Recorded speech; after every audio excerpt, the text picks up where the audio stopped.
reconvening our Minturn Town Council meeting of August 7th, 2024. And would everybody please stand for the Pledge of Allegiance. I pledge allegiance to the flag of the United States of America and to the republic for which it stands, one nation, under God, indivisible, with liberty and justice for all.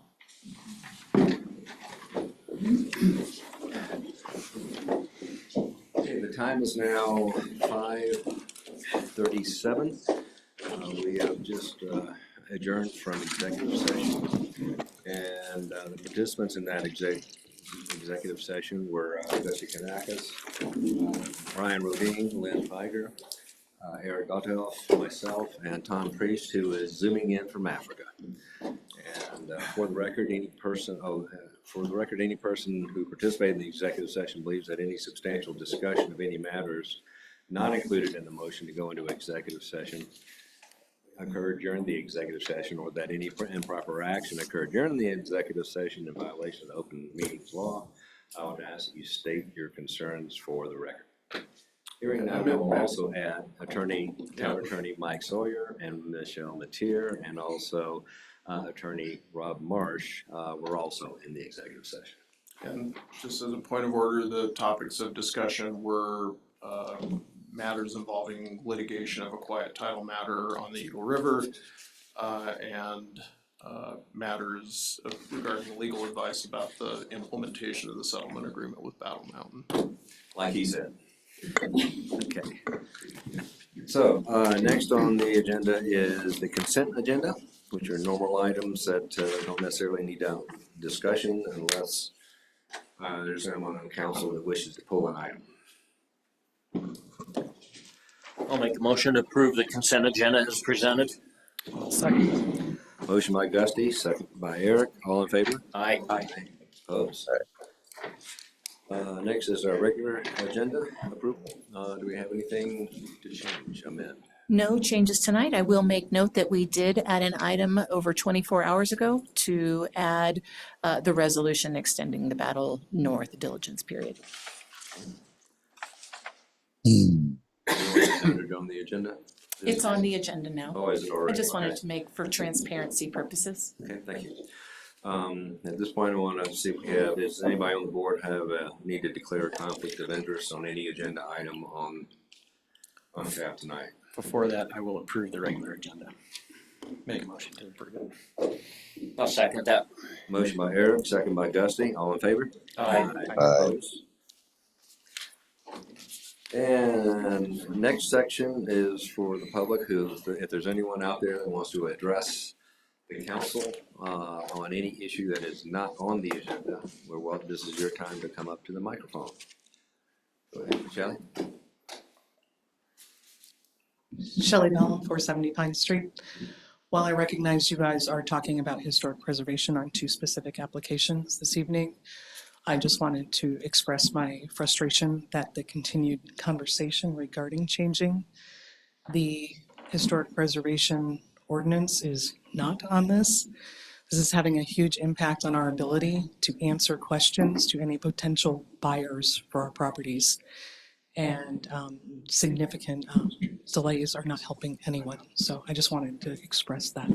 Thank you. All right. Anyone else? Kelly? Kelly Toon, 531 Main Street. I just in the last week or two, the town has gotten a lot of new yellow curbs, and especially around Rocky Mountain Taco, I noticed, and a whole bunch in my block, to the point where there's, during snow plowing, only 2 spots on our entire block, with multiple people that do not have driveways and ability to park in anywhere on their property. And it's just seems a bit excessive. I know people have a hard time pulling out of their driveways, but the main reason people have a hard time driving or getting out of their driveways is due to excessive speed on Highway 24 Main Street. and doesn't seem like there's been much concern for trying to reduce the speed. All day long, I have semi trucks and cars going camping, pulling trailers, doing 50 miles an hour in a 25 zone.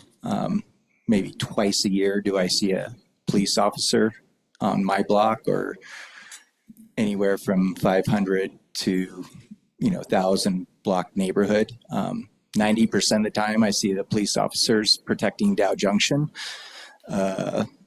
from the Meadow Mountain Business Park to the Forest Service. I know it is probably easier access to other calls for them to be down there, but with only one house in that entire stretch and no kids or pets in that area, I don't know why they continue to spend 80% of their time protecting that stretch of highway when we really need it in the 500 to 1,000 block area where we have long straightaways and people rushing to go camping and rushing to go to work. And it is hard to pull out of a driveway if you're lucky enough to have one, when people are doing 50 miles an hour and you can't see around cars. And some of the tourists are doing 10 miles an hour, which is also frustrating, but at least it's safer. And I just, I'm not looking forward to this winter and battling my neighbors over one or two parking spaces that are available in my neighborhood. And the restaurants, I'm sure I'm not sure if you guys are trying to force business away from some of the businesses by getting rid of parking in the downtown and midsection and around their where they're trying to get customers to come in. But it's just really frustrating, and especially the acceleration lane, which takes up almost an entire block from the enclave, which is probably the most ridiculous thing that we have in this town. If we need acceleration for there, we need acceleration for every driveway, and especially at the Shop and Hop.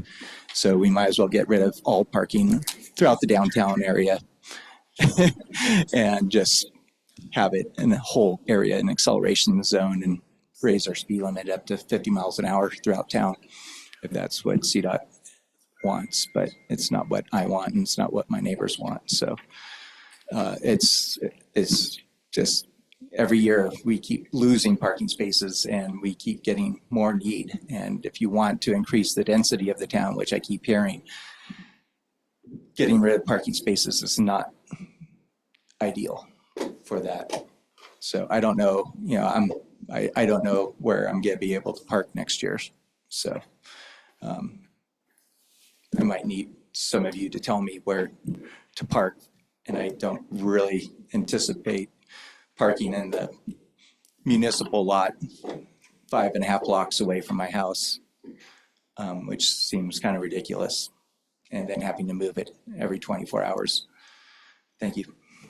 Thank you, Kel. Is there anyone else like to address anything? Ken? Just a quick one, Ken Halliday, 811 Main.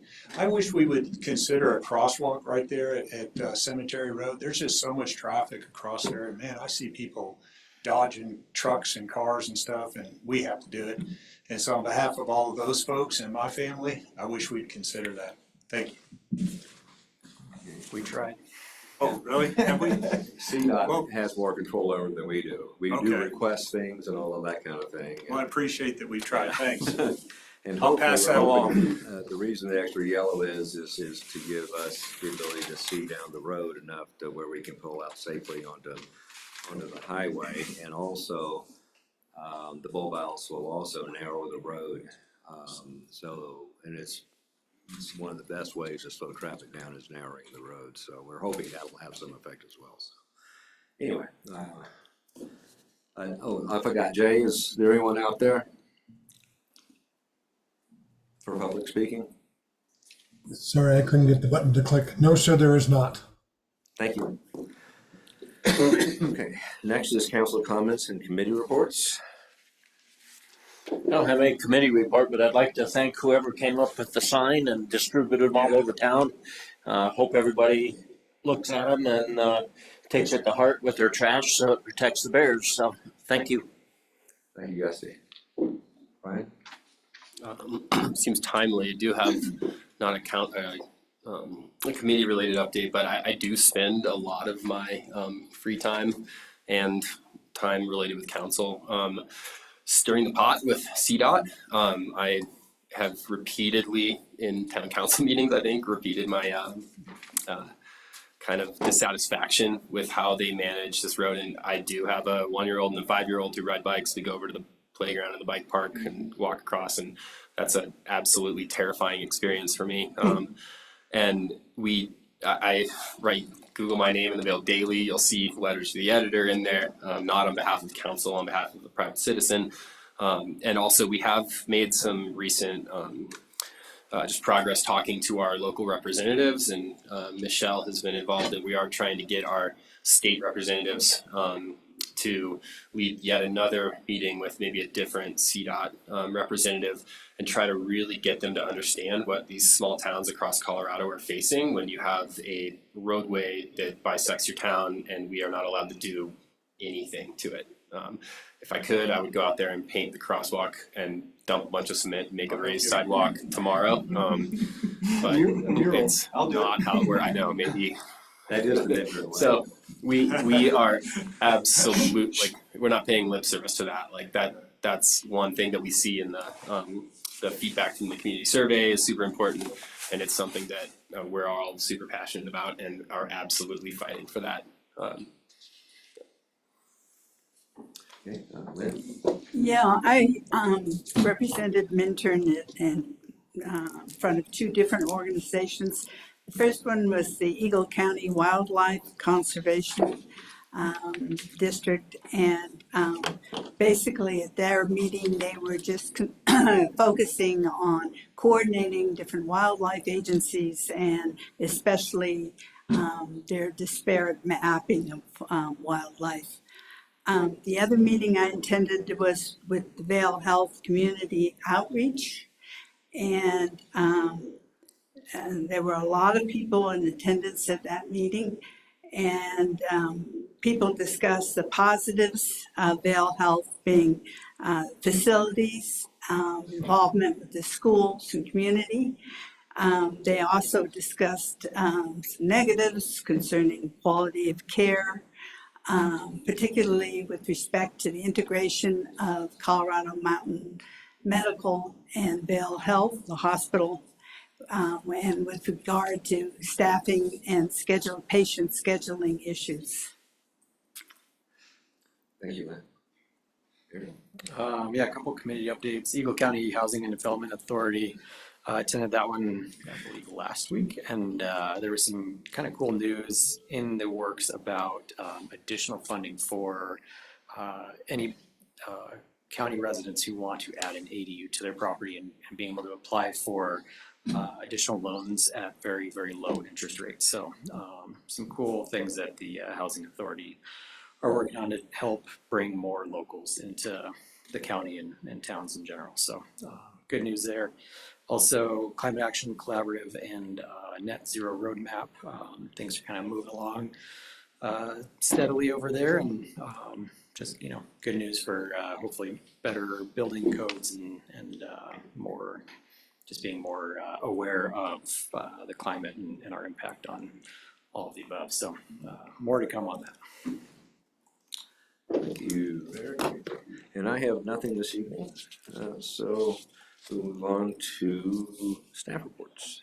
Thank you, Mr. Mayor. My manager's report is in the packet. If anyone has any questions, it might be timely that there was an update on the bulb outs that are getting ready to be installed, which are in relation to those yellow curb stripes that you see at the intersections. This is a direct result from the community feedback we received and the approved Imagine Minturn updated community plan to increase safety for residents. So if there's any questions, I'm happy to answer them. Any other questions for the manager? Okay. We'll move on to special presentations. The first presentation will be for the Minturn Scholarship Fund. Shelley? Do you guys have that presentation that you can bring up? Jay, can you pull that presentation up? It's in the packet as well, if that's an easy spot for you to grab it. Please stand by.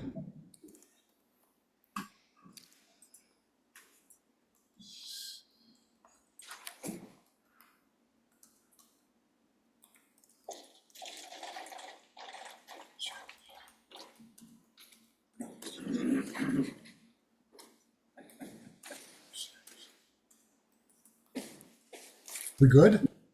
That's good, thank you.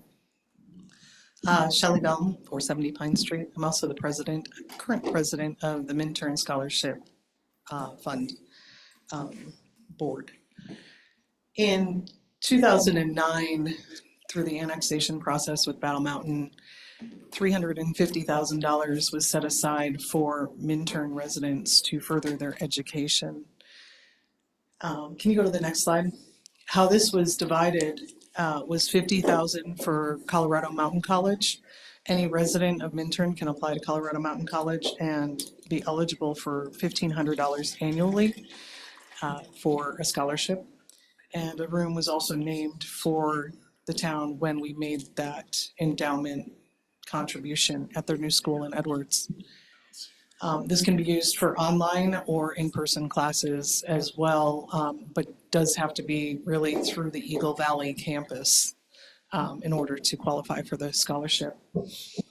And then the other was $300,000 that was split into two $150,000 endowment funds through First and Main.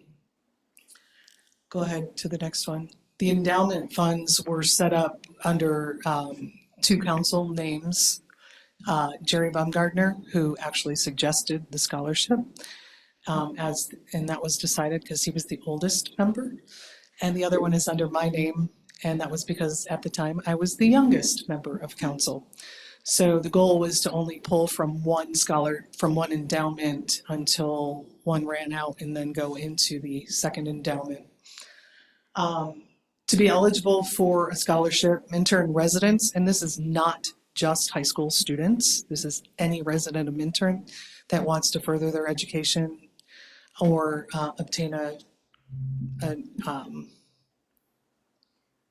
graduate degree or doctorate. So you have to be a Minturn resident for a minimum of 2 years. You have to fill out a complete application, so it's pretty simple. 2 character references have to be provided. At this time, proof of a FAFSA application is required. While we know most adult students going back will not qualify for FAFSA, they do have to at least apply at this time. The board is considering eliminating that requirement because this is not a merit-based scholarship. It has nothing to do with financial need. So if they apply or not, it really has no bearing on what they receive. And they also have to participate in a committee interview. In order to actually qualify for the to have a complete application, those items do have to be completed. Scoring is based on a GPA, and all of the scoring is anywhere from for example, the GPA, if you have a 3.5 GPA or above, you get 5 points. 3.0 to 3.4, you get 4 points, et cetera, et cetera, et cetera. So it really is based on GPA. We do score the letters of reference, so it's not just a simple, I recommend Eric Gotthelf for this scholarship, thank you. We do want a reason why people are being nominated for the scholarships, and they do have to get a new one annually.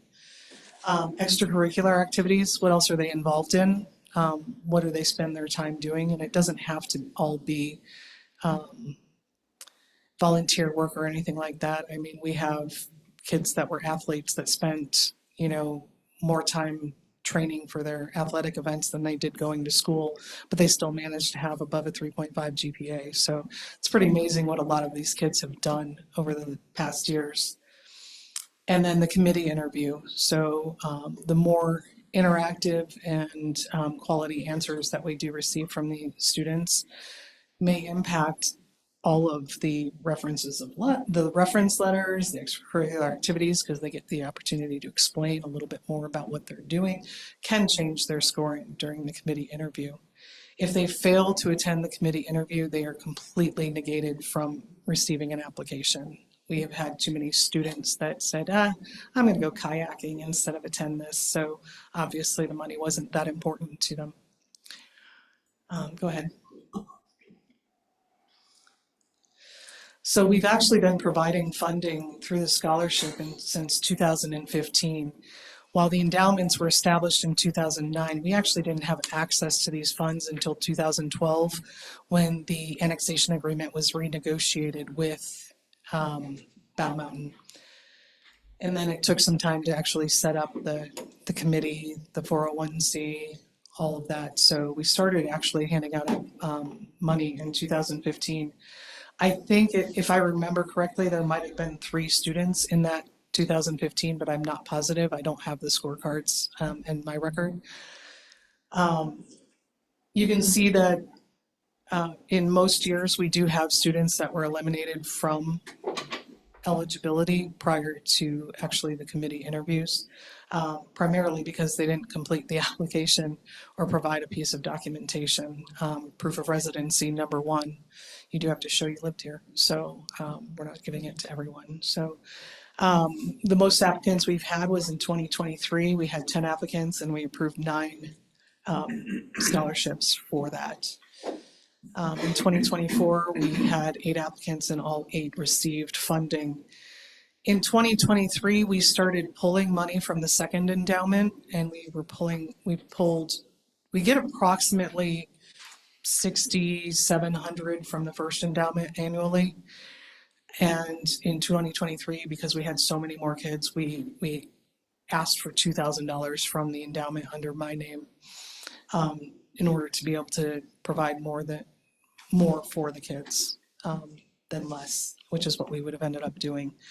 So in 2023, we did give the most, but we also kind of broke the rule, and Jay was mad at me because I spent too much money and we didn't keep our minimum balance in the bank account. So we're fixing that this year. So in total, go ahead to the next one. We've received 64 applications over the years. We've approved 55 students to get an application and awarded $63,316 so far out of those endowments. Committee members, this is from inception. So you have Jerry Baumgartner. He was an endowment holder and also a member of council when it was established. Again, myself, an endowment holder, council member, and also I guess a resident of Minturn now. I'm one of your resident members. George Broden, Brian Eggleton, Kate Shafani, Eric Gotthelf, all council.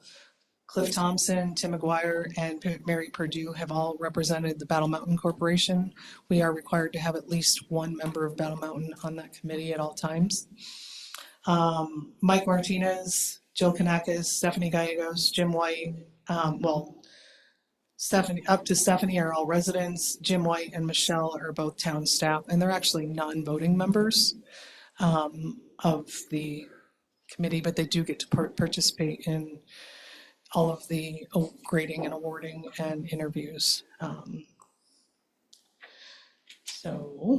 then the last one is just if you guys have any questions regarding the scholarships and what we've done. Does Jim White still participate? No, that's why there were asterisks by only the current members on that list. When Jim left the employment of the town, he lost his position with the board. Thank you. You're welcome. Any other questions for Shelley? And then as a last comment, I'm moving. So I am resigning from the scholarship committee this year. And you will have to appoint a new resident member. It cannot be another member of council because then you'll have too many people. But you will need to consider that some sort of application process for 1 member of the committee. But I want to thank everyone, especially the kids, for this opportunity. There's no greater reward than seeing these kids' faces every year after year after year. was wonderful. Manning children are amazing.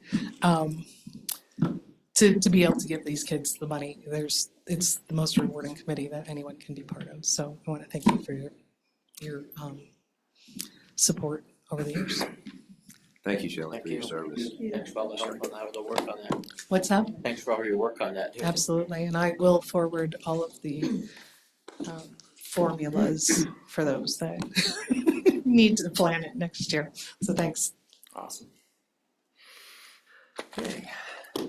The next item on the agenda is a core transit update. I'm gonna put on my core transit hat. Just got it yesterday. And here we have the executive director, Tanya Allen, to give us a presentation. Thank you, and I do have a presentation loaded, it can be pulled up there. Jay, can you pull up the core transit presentation? And then Tanya can just tell you when to change the slides? Tanya, does that work for you? Yeah, that's Okay.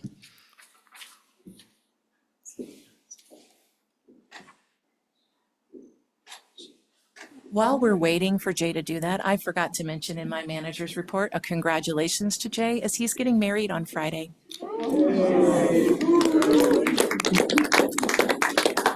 Hey, you gonna get married in council chambers? He's going to a different county courthouse. All right, well, I will share equally exciting news about the launch of Core Transit, which is really the agency formerly known as the Eagle Valley Transportation Authority. Next slide, please. So a quick reminder about the Eagle Valley Transportation Authority. Most of you know this pretty well at this point, but there's a few things I like to highlight about the difference between today's Core Transit and the Eco Transit that you are familiar with.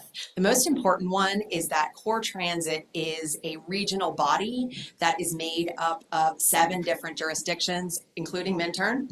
And those jurisdictions all have a seat on the board and participate in voting and decision making. Eco Transit was a department of Eagle County, so only the county commissioners were the decision makers. So a very big difference in terms of how it's structured. There's also some differences in terms of how it's funded. Core Transit has a half-cent dedicated sales tax that funds expansion of transit. Core Transit is also inheriting the former Eco Transit sales tax. So that addresses some questions that I hear a lot too about, well, if Eco Transit's going away, what happens to service in areas that aren't part of Core Transit? And the answer is that service will be maintained at those previous levels using that money, which is now assigned over to Core Transit for operations. Next slide, please.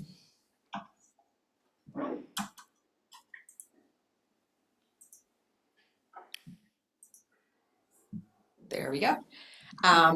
In launching Core Transit, the new name and the new brand, we also wanted to make sure that we had a mission and a vision that really captured where we're trying to go and what we're trying to do. Our mission is to provide everyone with user-friendly transportation solutions that are safe, rewarding, and reliable. And our vision is to become the #1 choice for getting around our region because our services are so outrageously beneficial. Next slide, please. Together with our mission and vision, we've made some promises about what we want this service to be. And these promises are that it will be welcoming, it'll be accessible, it'll be dependable, and it will be rewarding. Next slide, please.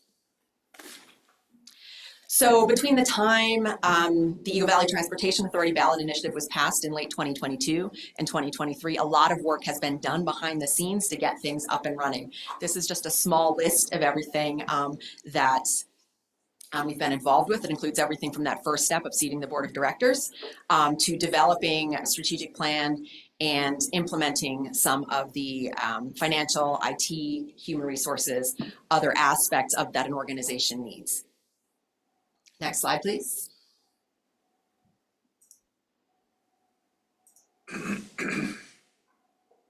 And because this is a tremendous amount of work that needs to get done, and we sat down with the board very early on to try and divide it into buckets that made sense and kept us on track to get us to where we wanted to be. 4 really important pillars of that interim strategic plan. The first was to build the new organization structure and culture. The second was to take some action. Money was coming in, and we wanted to make sure that we're demonstrating some change and some direction of where we plan to go and how we plan to deliver.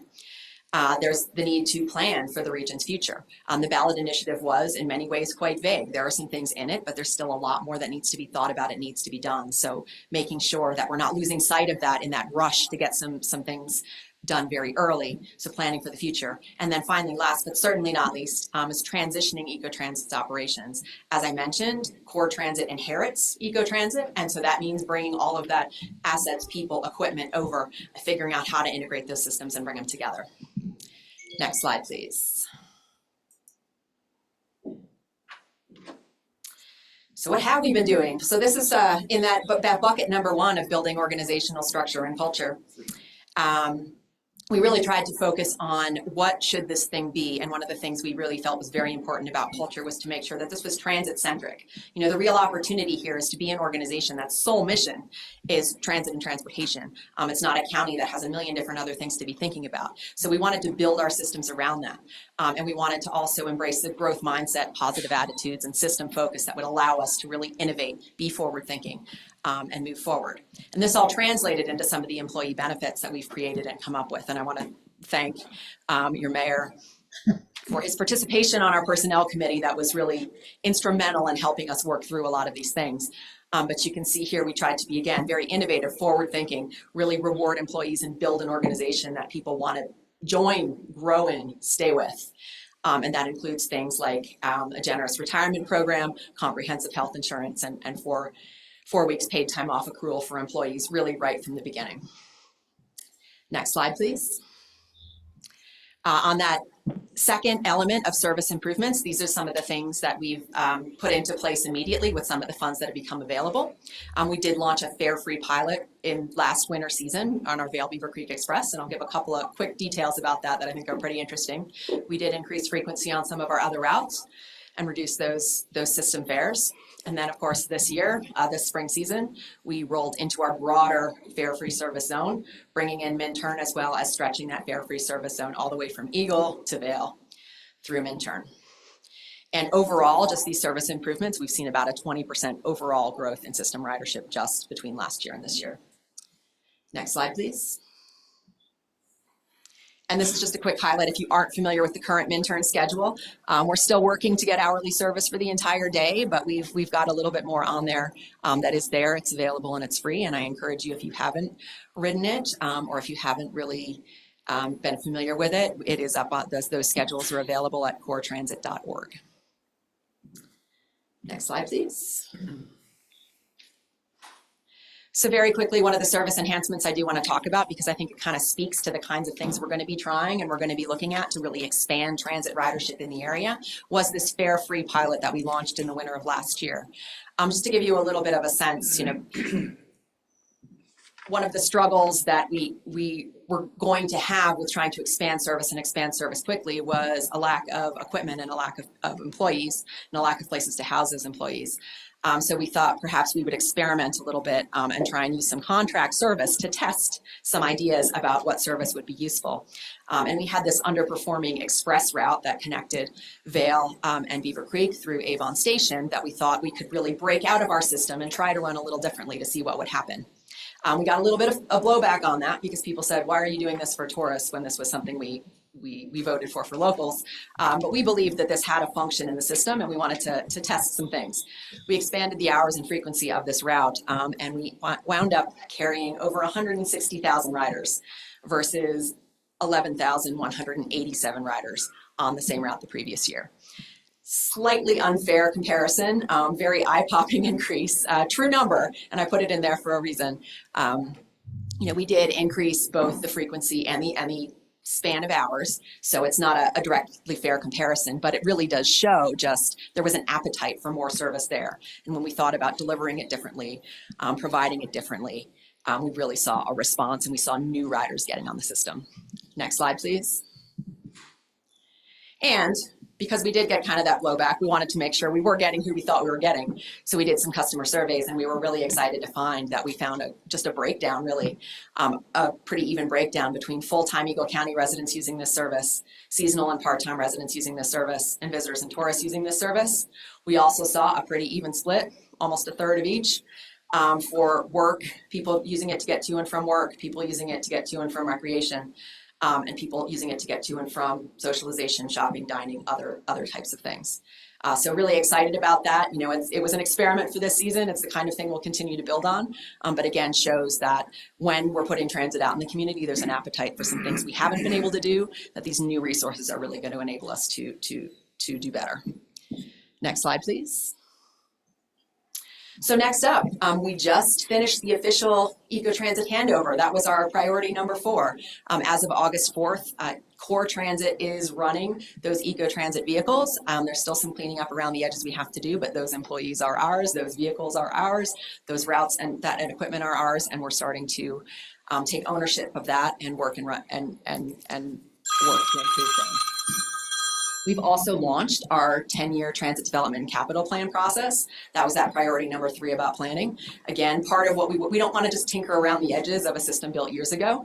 We want to make sure that we're thinking about what goes forward. So we'll do some things now, we'll make some improvements, we'll test some things, but then we'll also really look ahead to how we can build that system, think about it, think about the next 10 years and what that system needs to look like. We're also, of course, working to consolidate our new company culture. We went from 1 to 100 employees in less than 6 months, and about 75 of those just joined us on Sunday. So, you know, if you're that carries with it, I think, a lot of tasks we need to make sure we stay on top of, to make sure that we are becoming what we say we want to become, and not falling back into old habits or places we don't want to be. And then as well, we'll be working on shoring up our capital foundations. You know, as I mentioned, one of the challenges to expansion and expanding quickly, it's not just the funding, it's the people and it's the vehicles. And we need to make sure we've got our systems in place. We're working on some new maintenance agreements, some new vehicle acquisitions, to get everything up and in a state where we'll be able to move forward with some of that expansion that we expect to come out of that transit plan. Next slide, please. So I believe that's it. I am happy to answer any questions or take any feedback you might have now. Thank you for having me here. I have one. We were talking earlier. Is Core Transit able to, like, say, catch a bus here in Minturn, get you to the airport if you're wanting to fly out and not leave your car down there, or will there eventually be a service offered? Or you can, yes. So you could transfer from the Minturn route. You can take the Minturn route to the Vail Transportation Center, and then you can take our Valley West route, which does have a stop at the would airport. it still be free, or would you have to pay something? You do have to pay. It is $3 to take that Valley West, because the airport is located in Gypsum, which is still a fare paying zone. Okay. But $3, we found some pretty good response to that versus leaving your car at the airport. Paying $8 a day, so. Yeah. Thanks. Mm-hmm. First, thanks for the updates and thanks for your work with some exciting developments happening, finally, like large scale in the Valley in terms of affordable housing. Some big projects working their way through that'll put a dent on this. Both, you know, and then there's also other developments in Minturn being looked at. I'm a firm believer there's no such thing as affordable housing if you can't live there without a car. Are you satisfied with the amount of engagement you're getting from local governments and developers in kind of planning for these big, residential developments? That's a great question. And I would say to date, probably not so much. It usually is a challenge. A lot of times we're kind of informed about something, or at least I'll speak from an Ecotransit perspective, because I was also as the director of Ecotransit before moving over to Core Transit. You know, what we found certainly then was oftentimes we would get involved in that process quite late as a review party, where it'd be like, hey, by the way, this is 100% cooked, and can you just give us a thumbs up that this is good for transit? It wouldn't really be at a point where we were able to give good feedback. You know, I am hopeful that as we transition to a new organization, that we will be more visible and more active and able to be involved. I also hope too that we develop a different relationship with that developer community. We have, as I mentioned, we've launched that 10-year plan process. We were in the process of putting together our outreach and our stakeholder groups, and one of our stakeholder groups does have a number of developers that we are reaching out to and asking for their input into this long-range planning process. Remains to be seen how involved they're willing to be and how that dialogue shapes up, but definitely something we're interested in being involved with, both from the standpoint of providing transit there, but something I'd highlight as well is that a component of building out the EVTA that the board has supported is including affordable housing including housing as an element of the overall EVTA organizational structure. So some sort of support for employees in housing, and that could over time include partnerships to develop affordable housing that would be used for core transit workforce.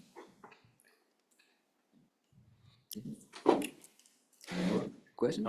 Not so much a question, but more, obviously, thank you for all of your guys' work, but selfishly, I would love to see some more midday routes in Minturn, just because there's some great opportunity, I think, for people who want to come into town for lunch or farmer's market, whatever, that sort of thing. So looking forward to more expansion on that, and already very appreciative of the additional routes you guys have already added. So thank you. Anybody out there have a question for Tanya? Yes. I Give us your name and address, please. Yes. Yeah, come on up. Simon Dixon, 568 Taylor. I've got a lot of experience with transit, and one of the things is people knowing when the availability of transit is. Are you considering some sort of app so that people will know where the buses are on the route? Because that's the thing that really drives ridership. I found that in London over the years. And the last thing was some organizations make the planning development of any new housing contingent on being served by public transit. Now, it may be different, but it's something for the future to think about. So we do positive things and just applaud what you've done. Thank you. So we do actually have an app available that will give you real-time information about the bus routes and where they're running. If you go to coretransit.org, you'll see a couple of little buttons up there, and one of them is a bus tracker app. So you can kind of pull it up and take a look. If I were connected, I'd pull it up for you. But it gives you real-time information of buses, and it can help you with, we also have at each bus stop, you can also text for real-time arrival information for the buses. So. Thank you. Okay, there's nothing else. Can you talk a little bit about our future last mile efforts? So one thing that we have identified as kind of desired things to look into moving forward is more emphasis on those first and last mile connections to transit. So obviously getting to and from the bus stop in some way, shape, or form. It takes there's a lot of different possibilities and a lot of different ways of doing this, everything from a microtransit type service to a bike share type service to even just basic improvements in bike and pedestrian infrastructure, sidewalks. So we anticipate as part of that long range planning process, we will be looking into some of those types of issues and understanding where and how we can use some of our resources to prioritize that or partner with communities looking to make some of those improvements in their area. Okay, and just so y'all know, she was quite serious when she said we went from 1 employee to 100. Almost the entire year of 2023, she was the only employee of the EVTA. And you did a fantastic job, and we've got some really great hires that we brought on board, and we've almost got to the point where we're almost a smooth operation. So it's been a great experience for me seeing how this thing went from ground zero to what it is today. And but our goal is to make sure that you really won't and when we're done with our accomplishment, that you won't have a reason to drive your car if you're just going somewhere in Eagle County. And that's where we hope to be, and that's certainly going to help with things like parking, your pocketbook as far as paying for gas, all this reduction of traffic that we deal with. So there's a lot of positives that can happen from this, and we're hoping that all people, once they get used to it, can take good advantage of what this organization is going to offer here and right now and in the future as it improves. So. If there's no other questions, Tanya, thank you so much for your time. Thank you all. Thank you. Okay, down to business. The next item on the agenda is ordinance number 11, series 2024, first reading. An ordinance amending the town's historic register to add 151 Main Street. Thank you, Mr. Mayor. Madison Harris will be presenting this agenda item. However, I just want to say that, well, I want to say first, thank you for all of the public comment that was received. Staff doesn't have a formal policy on how to address public comment that's received. So anything that was received before the council packet went out went into the packet itself. Anything that was received after the council packet was delivered today at 2 p.m. to the council. And then anything that came in after 2 p.m. today, you have in front of you on your seats. I'll be working to create a formal procedure so everybody can understand what will happen when they submit a public comment. So just want to make sure everyone knew. Thank you. Madison. So this is a continued first reading. The first hearing of the first reading happened on June 5th, and it was continued to today. In the interim period between that first hearing and now, we had a work session with the town council and HBC at y'all's July 17th meeting to discuss options for historic preservation, as there was concern expressed, I think, from multiple parties that once something is designated, or even if it's just over 75 years old, there's a lot of uncertainty surrounding that property and what you can do with it and how historic preservation plays into it. And this was just kind of the catalyst for that discussion, given the concerns for economic viability and stability within the 100 block. And just to summarize that discussion at council's work session, staff brought forth 9 options, 7 of which were chosen by council to give direction to staff to start implementing. And so staff is currently in the process of working on an ordinance to change and update the code in order to implement those options. So just real quick to go over the options. Number 1 was to eliminate the requirement for 2 sets of design review guidelines, to just stick with the town's design review guidelines rather than the Secretary of Interior's design guidelines as put out by the National Park Service. Number 2 is to eliminate potentially redundant approval requirements.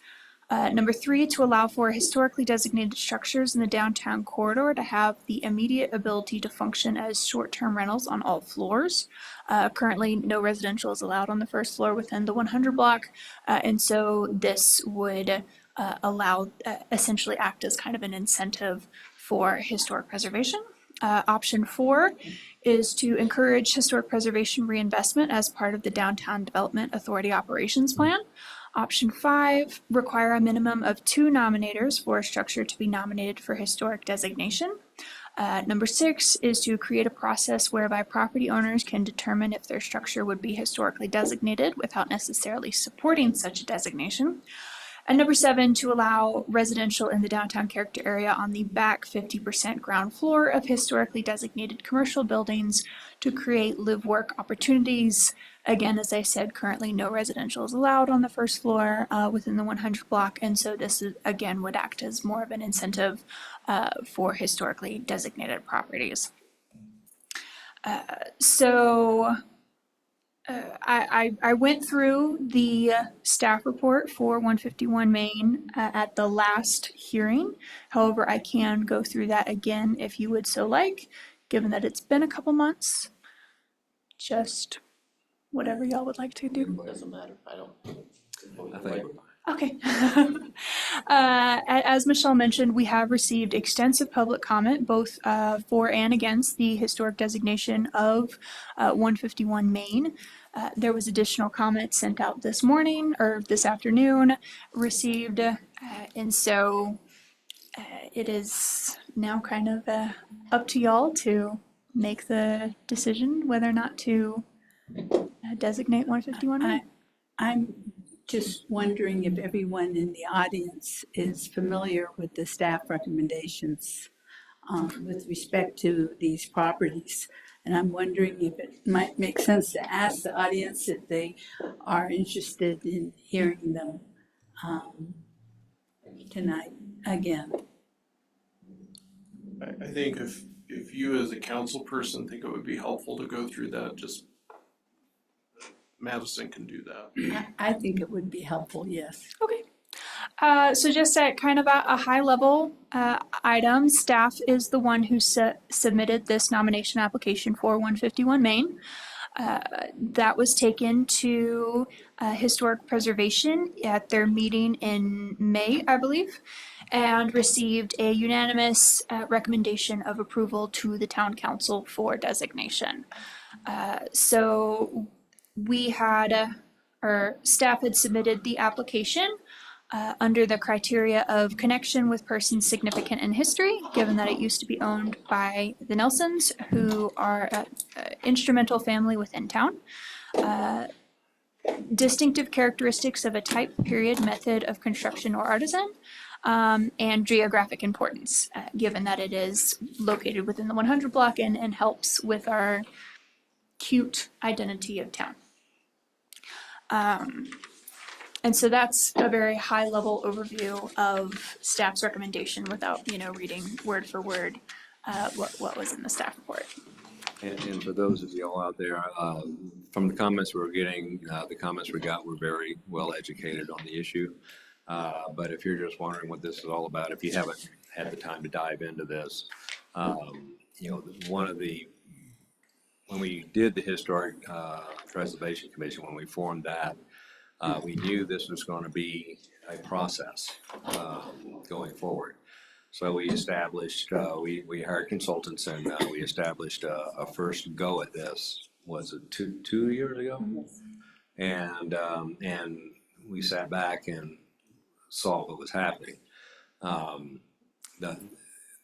As we all know, real estate, especially on the 100 block, is particularly expensive. And investors who wanted to invest in Minturn were very concerned about historic designation. Because if they couldn't do certain improvements or whatever, for whatever reason of the property, then they would just lose money. So basically, we've been locked up for the last 2 years with nothing too much happening, with the exception of Eagle River Distillery, but that lot was already empty, and so they bought the lot, and so that's one project that's underway. However, everything else is kind of just frozen, and those 151 and 155 are empty, and we were wanting to basically try to come up with a better formula. I'm interested in trying to get it,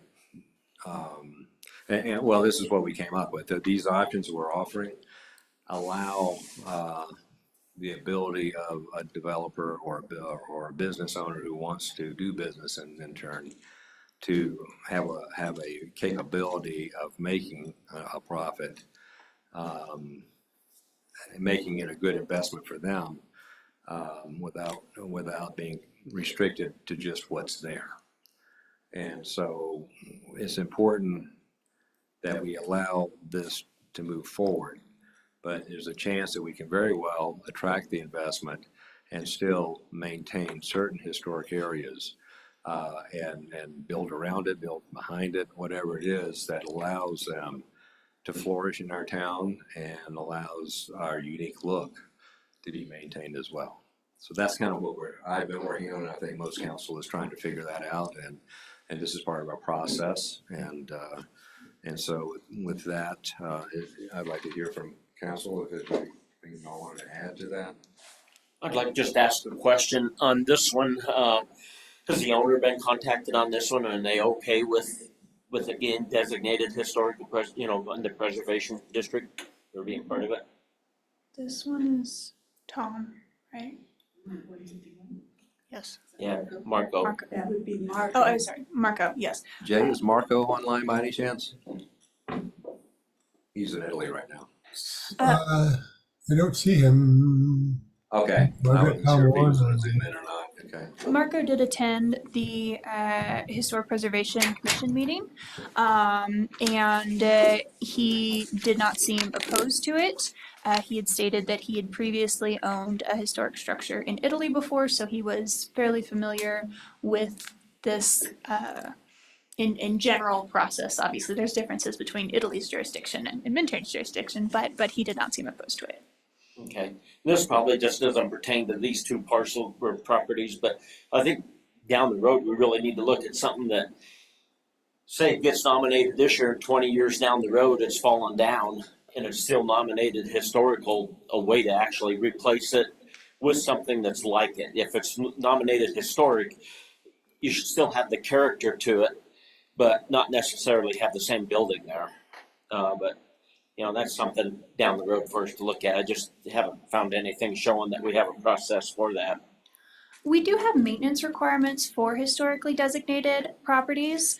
That's within Article 11 of Chapter 19. But it doesn't show like if it gets nominated and then 20 years down the road it starts falling apart, how you can get it out from being in the historical, you know, get it out from being in the, when it was nominated 20 years prior. How do you get it out of there? Because structures probably won't last forever. I mean, and I feel that if it is nominated historical and it does fall down or something happens to it, the character should still go on. You know, as far as if it looked like an A-frame, you replace it with an A-frame. And that's all I have. Okay, sure. Brian? So I don't want to read through my extensive comments that I submitted for the work session on July 17th. I think I tried to outline my vision and plan on this, but I can try to distill it pretty quickly. Sure. I think the root of the current thing seems to be that its designation is viewed as harmful to a property owner, a lot of property owners. And I think the other main issue is that people are generally in support of, well, generally, we're all in support of keeping Minturn, right? But there's kind of a lack of a way to put your tongue on that. And we've seen it in the community plan, we've seen it in a lot of things, right? Like, what does keep Minturn really mean?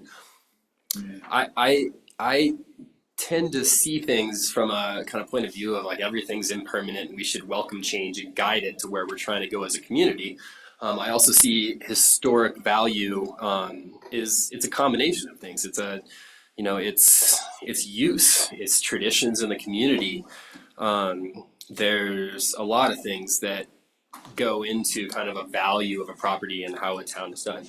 I do get why the historical preservation tool was put into place, and it was like hey, we were under an existential threat of the entire downtown being ripped down and turned into, you know, a cookie cutter development. And I think it worked in that regard. I think in the regard of like designating these structures downtown right now, we're a little cart before the horse in terms of we haven't fixed the HPC code in my view. I really think that it should allow property owners should be like, I'm gonna buy this property, I'm in this area, I should apply for historical preservation because of the value it brings me and the value it brings the community to have that designation. That's like the overall goal, right? So we can all be sitting here and like clapping when it's done and the property owner walks out excited about the opportunities that designation allows.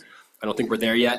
And I am really skeptical with how restrictive the HPC is right now. Given that I think our current building code down there does a pretty good job. I know we're gonna try to tweak it. But you know, if somebody buys a property and I think notices that, you know, it's not Roman architecture built for thousands of years on stone, it could fall apart. Like, I think it should be totally reasonable that they bring forth a plan to the town to say, I want to respect the use, tradition, community value of this property and present a plan to rebuild it and add on that and build to this community and continue the traditions. And yeah, I think that's where we need to get to and we're not there yet. So that's kind of me in a nutshell, if you can believe.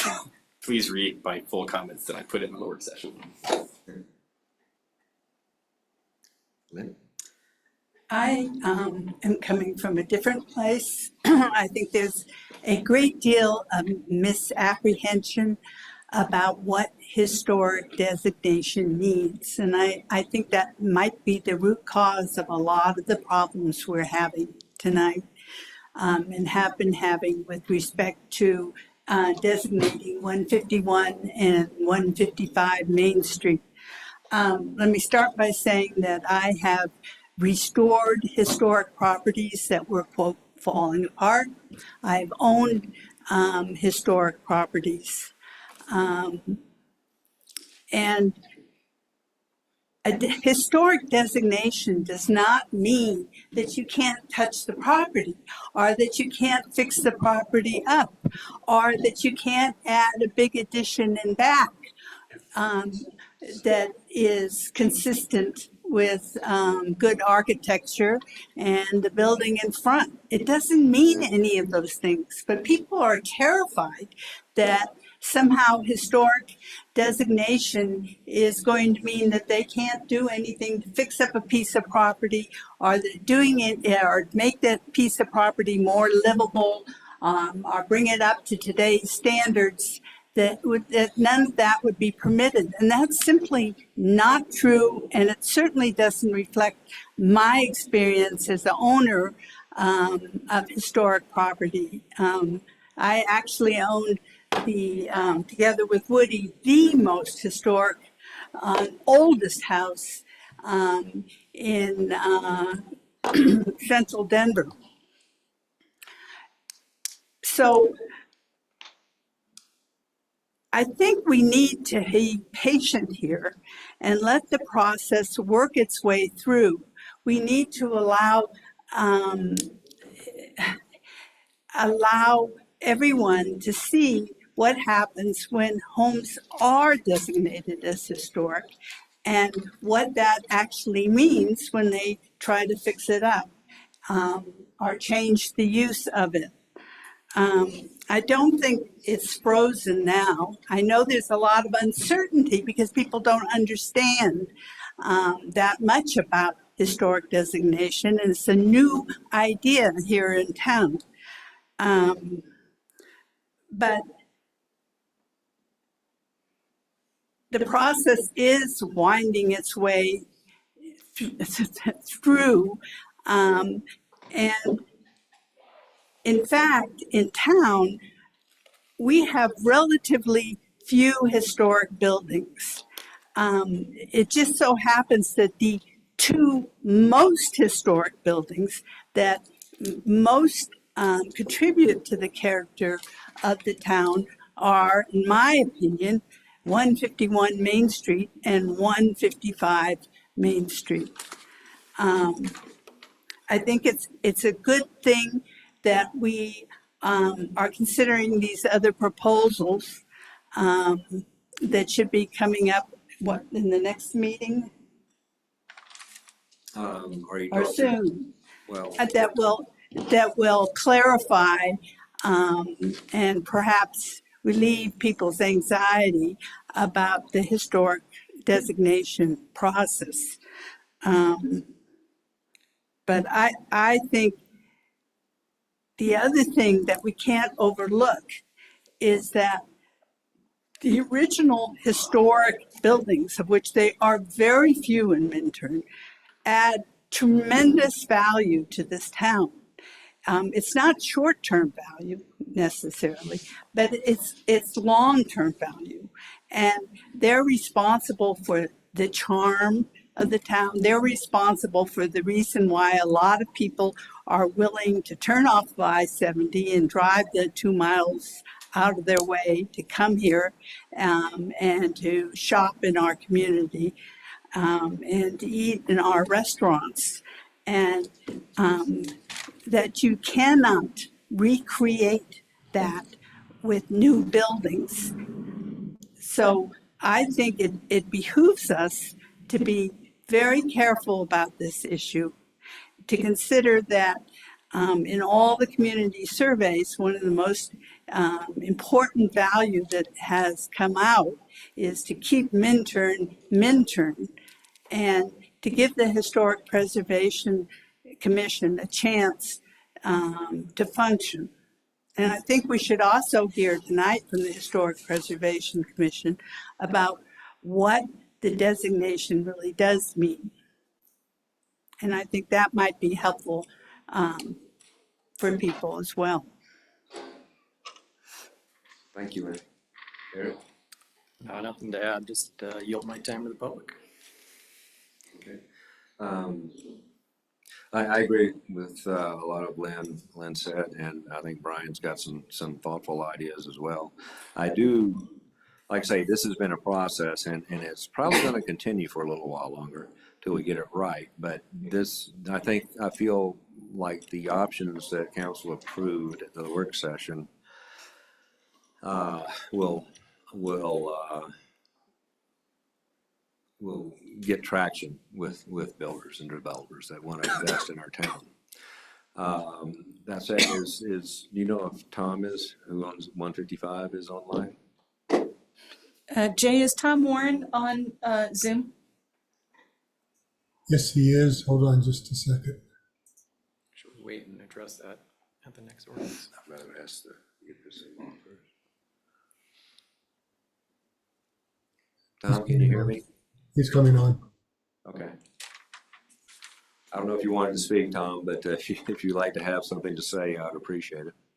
Well, we wanted to start off with, we certainly appreciate you attempting to remedy some of the issues that we saw with the original designation. It was a little bit of and several council members have hit this right on the head. We were terrified when our building got nominated. However, some of the things laid out in the 7 different options here do give us an opportunity where we think the building becomes more viable, if that makes sense.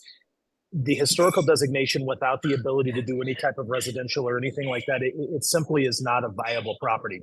Do we still have concerns? Absolutely we do. You know, it's, as a real estate developer, it's my fiduciary duty to take my investors' money and come up with the highest and best use for a piece of property they've invested in. And we've owned that for, going over a decade now. And takings are legal, but when you lose development rights, that is a very scary thing when you're dealing with investors. So I would say we're cautiously optimistic about the direction the board has gone, and unbelievably appreciative of this council looking at it and trying to come up a way that would work for both developer and community, that we could find middle ground that would not only make the building viable, but resolve this issue of people not wanting to see those 2 buildings go, even though we only own the 1 now, but keeping 155 in some type of shape that it's in now. So again, thank you for it. And yes, we're kind of in wait and see mode, and we'll see what happens.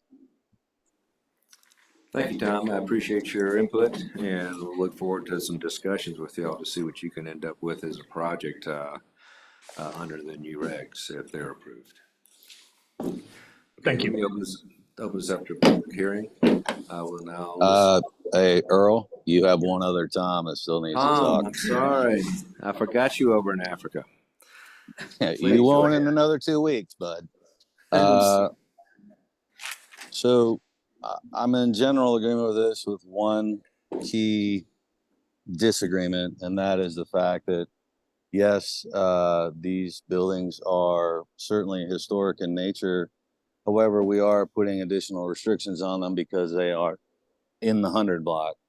So it was pushed aside, but my position is properties that are designated historic, regardless of being in the 100 block or not, that were previously or are residents, should be able to be residents if the owner so wishes to do so. And that's my 2 cents on those properties as well. So just as everybody has already clarified, it does not restrict you from modifying, upgrading, fixing the property, and that includes fixing up a house, since that keeps being referenced.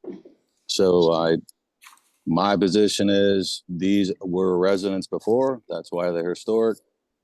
The owners want to turn them into residents again. They should be able to do so. That's all I got. Thank you, Tom. So I'm with Tom on that one. We'll open this up for public hearing. Larry? Mr. Mayor, if I can provide to the council, there was this little written public comment sitting at my chair when I came down from executive session. So I will pass this around since I don't have copies for everybody. Sorry. Okay. I'll just read this out. This is from Lorraine Vasquez and Roy Vasquez, who are just on the 200 block. We would like to see the 2 buildings of 151 Main Street and 155 Main Street to become historical. I have seen lots of change and would like to see how these buildings become historical. Let's keep Minturn the same wonderful town it has been. So thank you, Roy. Okay, so name and address, please, Larry. Larry Stone, 152 Main Street. Gus, you were asking about Marco. I spoke with him today. He did comment and said that he really wishes that there would be a informational package that would come to the owner with the owner to have plenty of time in order to review it before a vote. He felt very rushed on the last circumstance, and he was not even aware that things were being voted on today. So he's flying back from Italy, but that was what he commented on. So that being said, I'd like to comment on what Lynn was sharing. Lynn did have a very nice home in downtown Denver, historic home, beautiful, but it wasn't being used for commercial. And it's one of the concerns that I have expressed multiple times, and I won't come into repeat myself tonight. But I did want to thank the council and the previous council and staff on the efforts that were put forth to work towards economic progress.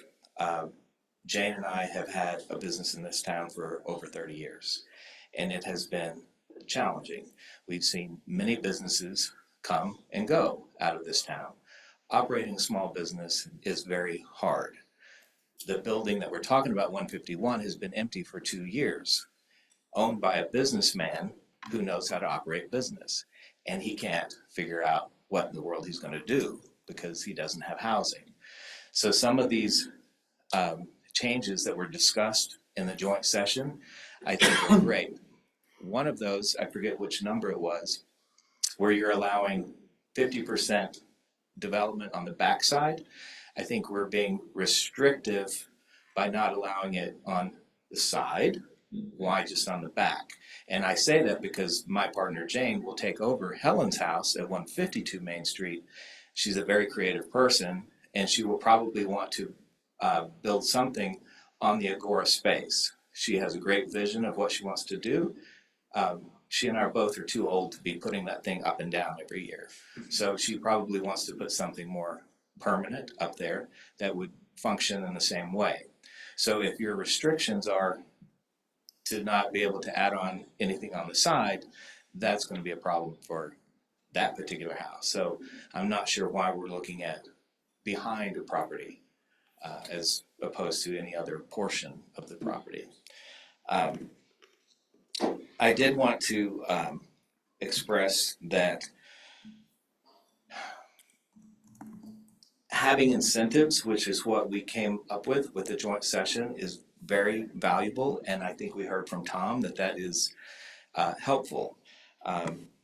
One of the things that is not helpful is having an extremely high water tap fee if you want to go and open up a new business. The cost of starting up a business is huge.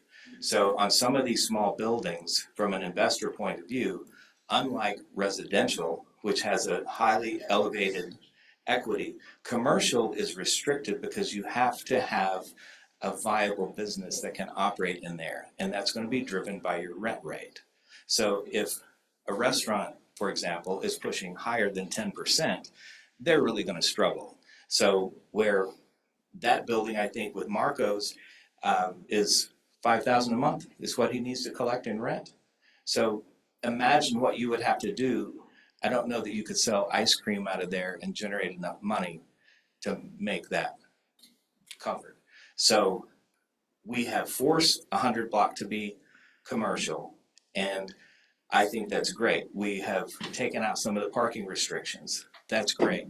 We're working towards creating a DDA. I think that's fantastic. But when you come in with historic on these houses and you put a big ball and chain on any investment that's going to come and try to make it commercial. I took a walk. I live right downtown. There are 7 empty building and spaces in downtown. It doesn't take much to walk around and see them. So my concern is, how much longer will they remain empty? Why are they empty now? Why do we not have businesses in there? You were talking about people wanting to get over to Minturn. Well, when I go to Vale Market, when I go into Vale, I go into Beaver Creek, I go into Avon, I go into Edwards, I see a very economically viable communities that are thriving. I don't see that in Minturn. We're struggling, and I've been a business owner here for over 30 years. I'm telling you, it's hard. That's why we have empty spaces. People are afraid to come into Minturn. We also have buildings that are used for office, and we have a mattress warehouse. So I don't know, guys. I think that, Brian, you hit it when you said we need to slow this down and make sure that the HPC is in the right place on this. And Gusty, I think you keep talking about this. All of these things would be moot if we simply asked the property owner, do you want your property to be designated historic? And if they say no, we can respect that. That's what I believe. I don't see, in 2 years I've sat on HPC, I've seen not one residential unit come up to be historic. We were pushing to get the water tank historic nominated and the saloon. It makes a lot of sense. Those buildings are going to be around for a while. But I don't know any council member, HPC member, planning and zoning member that have nominated their own properties. And I don't know how you would feel if our friendly town government said, no, your personal property, we want to be historic. And it takes away from the freedom that we're given and constitutionally really protected. And we should be compensated if we lose value in our property because our friendly government decides that a property is going to be historic. I've probably gone over my 5 minutes, so. I was about to call you. Thank you. Thank you, Larry. Surely there's someone else. Yes, you know me, I gotta always say something. Please state your name and your address, please. Michael Gattino, 110 Taylor Street. The more I hear, the more I realize I need to learn. So if it's out there, I will continue to search for it. But I think the process that you've all alluded to, however we as citizens can be aware of that, you know, someone said that they felt rushed, if I heard Larry correct. So that when we do come here and give our comments and we speak to you, we can at least be somewhat educated, not just from our passion and our heart of what's going on. Keep Minturn, Minturn. What does that mean? Can anyone truly tell me what keep Minturn, Minturn means? I'll share a story real quick and I will not go over my time. I'm in Dallas, having a nice restaurant dinner at the bar, we're having drinks, meet a guy, oh, you're from Minturn? Yes. I've been looking at that town for 3 years. Oh, you are? I'm a developer. I'm a this, that, and the other thing. Oh, wow. The town is too restrictive. We've decided to not invest any of our money in that town. We're looking at buying a home. I'd love to live there. I ski in Vail. So I'm in Dallas, random, meet this gentleman, and the comment was, the town is too restrictive. I'll let you guys determine that. You're much smarter. You have much more variables to the decision-making that you're making. Lynn, I hear your passion. Councilwoman Lynn. I don't believe they're coming off of I-70 for 151 and 155. I think they're coming in for a lot of different reasons. I agree with the charm of the town, but it comes back to keeping Minturn equals, and I won't repeat, because I had some things I was going to share that Larry just shared. 7 buildings, I think he said, are empty. They're not coming for 7 buildings that are empty because business owners feel so restrictive. I agree with the constitutional right of owning your own personal property. You own a piece of property, that's your property. According to the town and the code, do what you would like to it. Having grown up in Fort Collins, I grew up in Old Town, dilapidated and empty, and people overwhelmingly wanting to do things there, strapped because it was all historical. Go to Fort Collins Old Town now. It is a thriving downtown. I believe there's a lot of people in this town that come from, we'll just call it old school, and that come from new school, that can develop this town into a thriving town that's got charm, maybe some cute houses, but the town needs to grow, because keeping Minturn has got us here. $250 water bills, water taps, business owners in Dallas going, love that town. We're not spending money there. We're going down south. So I will trust that people much smarter than me on this issue can interpret my message. I love living here for the charm, but our town needs to grow, and there needs to be some wisdom applied to it, and probably some pretty courageous decisions, probably some hard decisions. And I encourage that, and I will continue to ask questions and learn where I can. I appreciate your time. Brian, I appreciate some of the things you've said. Gusty, I've been listening to some of the things you've said. And Lynn, I can hear your passion. So there's clearly a lot of sides on this.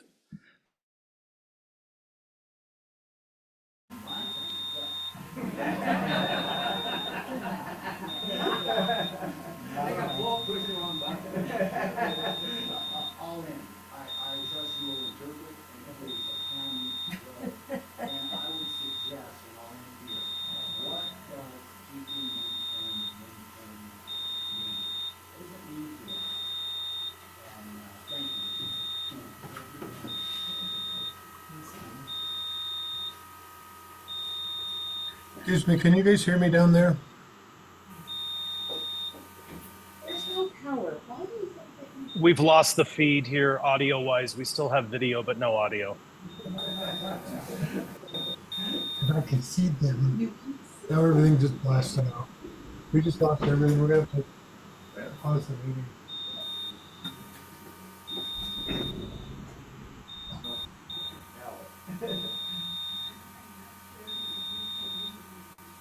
Hey Jay, you up? No, we're not. Tom, can you Is hear me? power out on the? Yeah, I can. I can. Hear you. Is power I out can in hear the you building? guys as well. Yeah, I think everybody can hear us, but I think the meeting itself has crashed. Is there a power outage? Because I keep Yeah, hearing the emergency light. no, it's a power outage. you have power? How do you have power? Because the computers are on a battery. They're gonna have to hold the meeting. Well, I guess XL just voiced their opinion on this historic designation. I don't know who can hear us, so we need to be careful.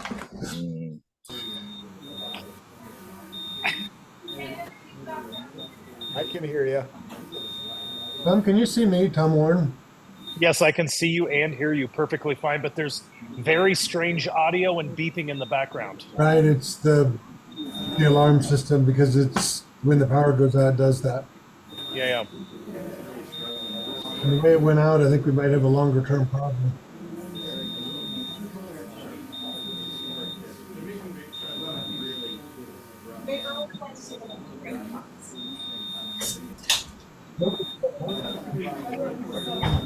Look at it, which The whole neighborhood does.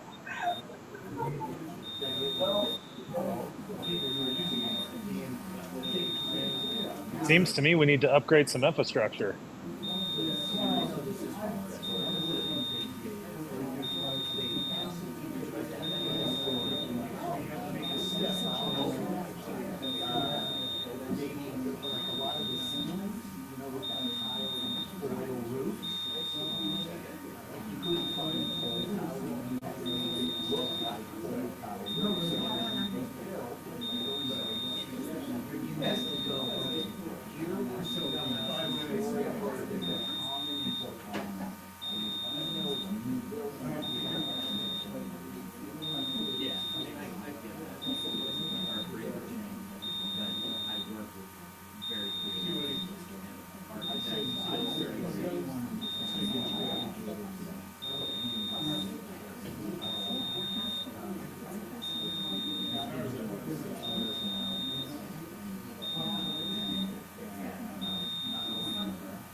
Yeah, the whole neighborhood.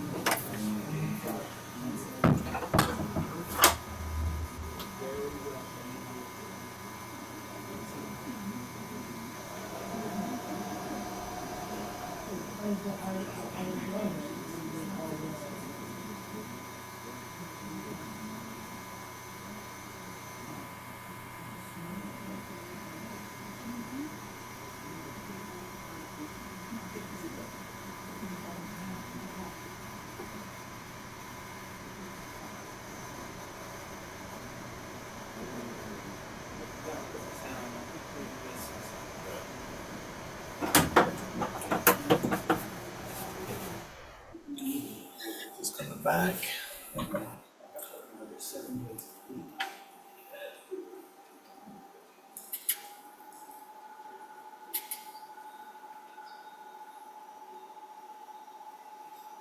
Madison, can you hear me?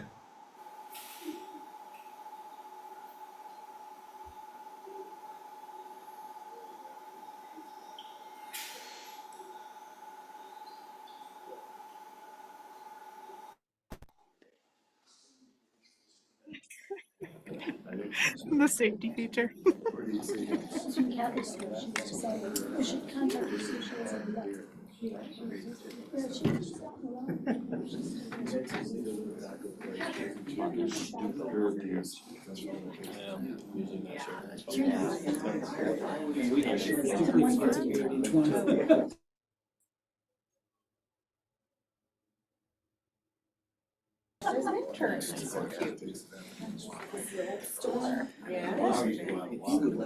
One 51 or 155.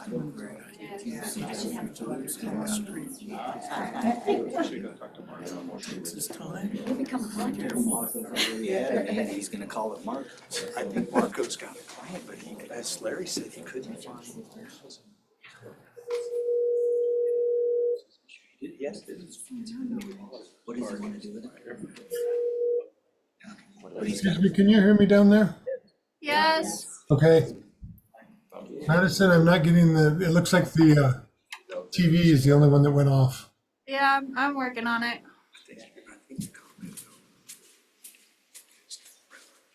Faster, I can see all the eyes staring at us. Working as fast as it will go. Okay, remote me to panelists, please. And I know that maybe there's been better educated, but I've always felt like it's the students.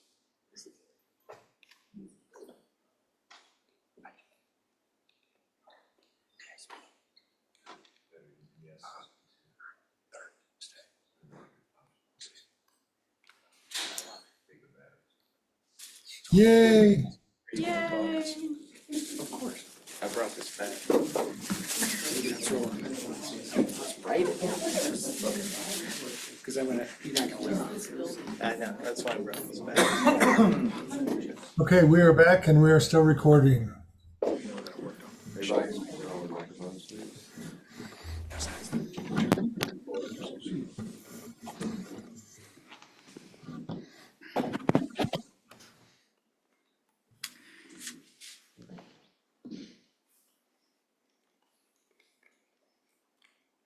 You recording? Mhm. Okay. We are? Yes. Well, I didn't hear the recording. Okay, we're back from recess. And we'll continue. By golly. Mike, I was going to give you 2 more words. I'll take them. Thank you for all your hard work. Just hopefully you hear the balance, and again, there's probably going to need to be some tough decisions. Please make them. We'll be better off 5-10 years from now. Thanks. That wasn't 2 words. Robert? Name and address, please. Robert Creasy, 453 Pine Street. Just a few quick comments. I think as we make the adjustments to the HPC regulations, it's just important to make them retroactively applied to whatever properties have been previously designated, so that any of these benefits that we come up with are available to everybody. Number two, I mentioned this at the last meeting, I think developing a list of the properties which we as a town believe are important to preserve up front, then everyone knows which ones we're actually talking about across the board. I think the nomination process is kind of drags everything out and makes it longer for any property owner to figure out what's going on. And number three, I just really want to emphasize what Brian said, the idea that if we get this right, the regulations should make someone want to be designated as a historic property, that there needs to be enough incentives. And I think it's a good start, those 7 steps that we talked about at the last meeting. I think there's more that can happen, that, what Larry, sorry, I had one was what Larry was saying, that, just saying just the back 50% of the lot, well, some of those lots, like the ones at those 2 houses, 151, 155, are the back quarter of the lot is designated as a setback. So if you allow them to develop the back half, well, does that include what's already in the setback? I mean, maybe it means we need to relook at those zoning designations for those lots. But I think the regulations need to provide more incentives in the long term. So, thanks very much. Thank you. Tom.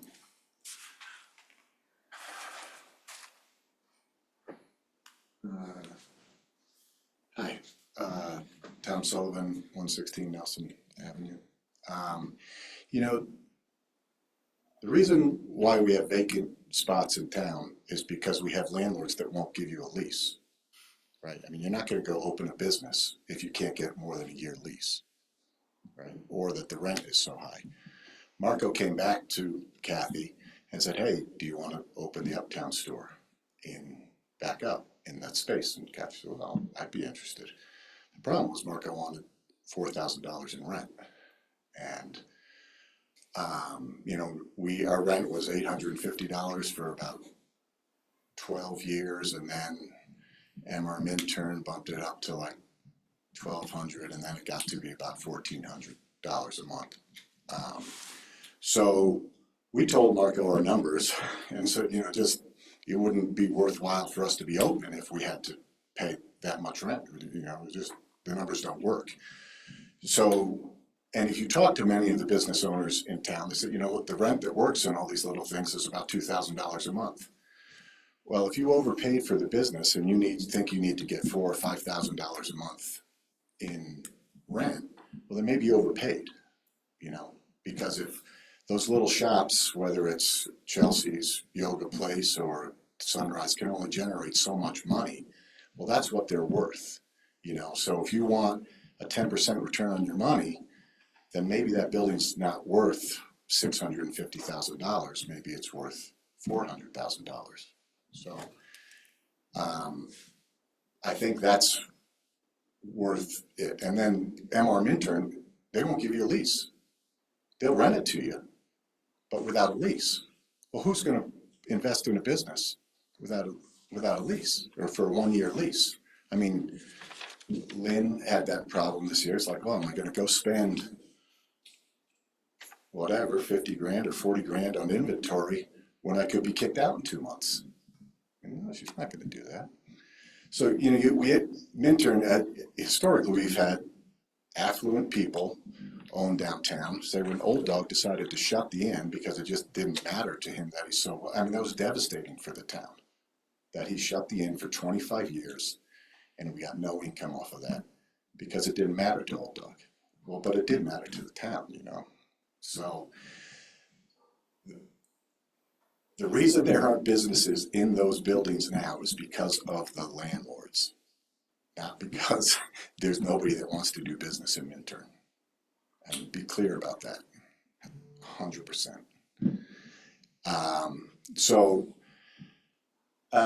The other thing, I would be concerned, and since we're always in lawsuits and we don't have enough money to defend them, that Chabad would come back and sue us.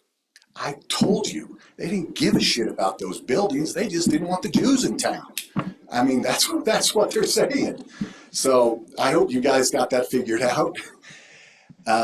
The other thing is, I don't think we would have made the parking quite as lenient as we had if we were going to let everybody tear down all the buildings and build right to their maximum and require no parking. So if that is the intention of, I think you should revisit the parking requirements. But those are my 3 points. Thanks. Thanks, Tom. Ken? Yep. Ken Halliday, 811 Main. Just want to acknowledge how difficult a position this puts you all in. I've mentioned a couple of times some experiences I've had as an owner-developer, working for the owner and developer, in these kind of issues where you're trying to figure this balance out. Because there's no question that Minturn being a historic town is good for business, and it will get people to come here. It's not something that happens overnight, but we've had over 15 years experience with our project in Texas, and it really truly, there's a linkage between a town that has a reputation as a historic town is a place that people want to go. And so I think the question to me is what is important in our downtown area? Because not everything old is historic or strategic to keep. When you come into town, the thing that I would say about these two houses is that they start, along with Minturn Anglers and some of the other buildings right there, they instantly tell you that you're someplace historic. And I think what would be terrific is if we had one owner that owned all this downtown area that was enlightened, let's say, and or if we could do it as a town where we could do what Robert suggested, and we could say, hey, strategically, for the good of the town, these are the really important historic buildings. If we could do that, that would eliminate a lot of anxiety on a lot of folks' part.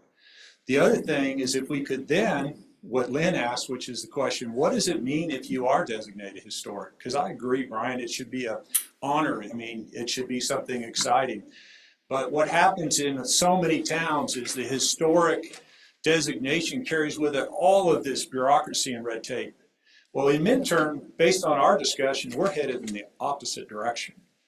If you have a historic building and it's all subject to whatever you guys come up with, but the substance of it was a historic designation will protect a building from being demoed, but it's not going to saddle you with a whole bunch of regulations. You come to P&Z and you present your plan for an innovative rework of it. It's just a message by the town that says this is important to our positioning as a town, as a historic place.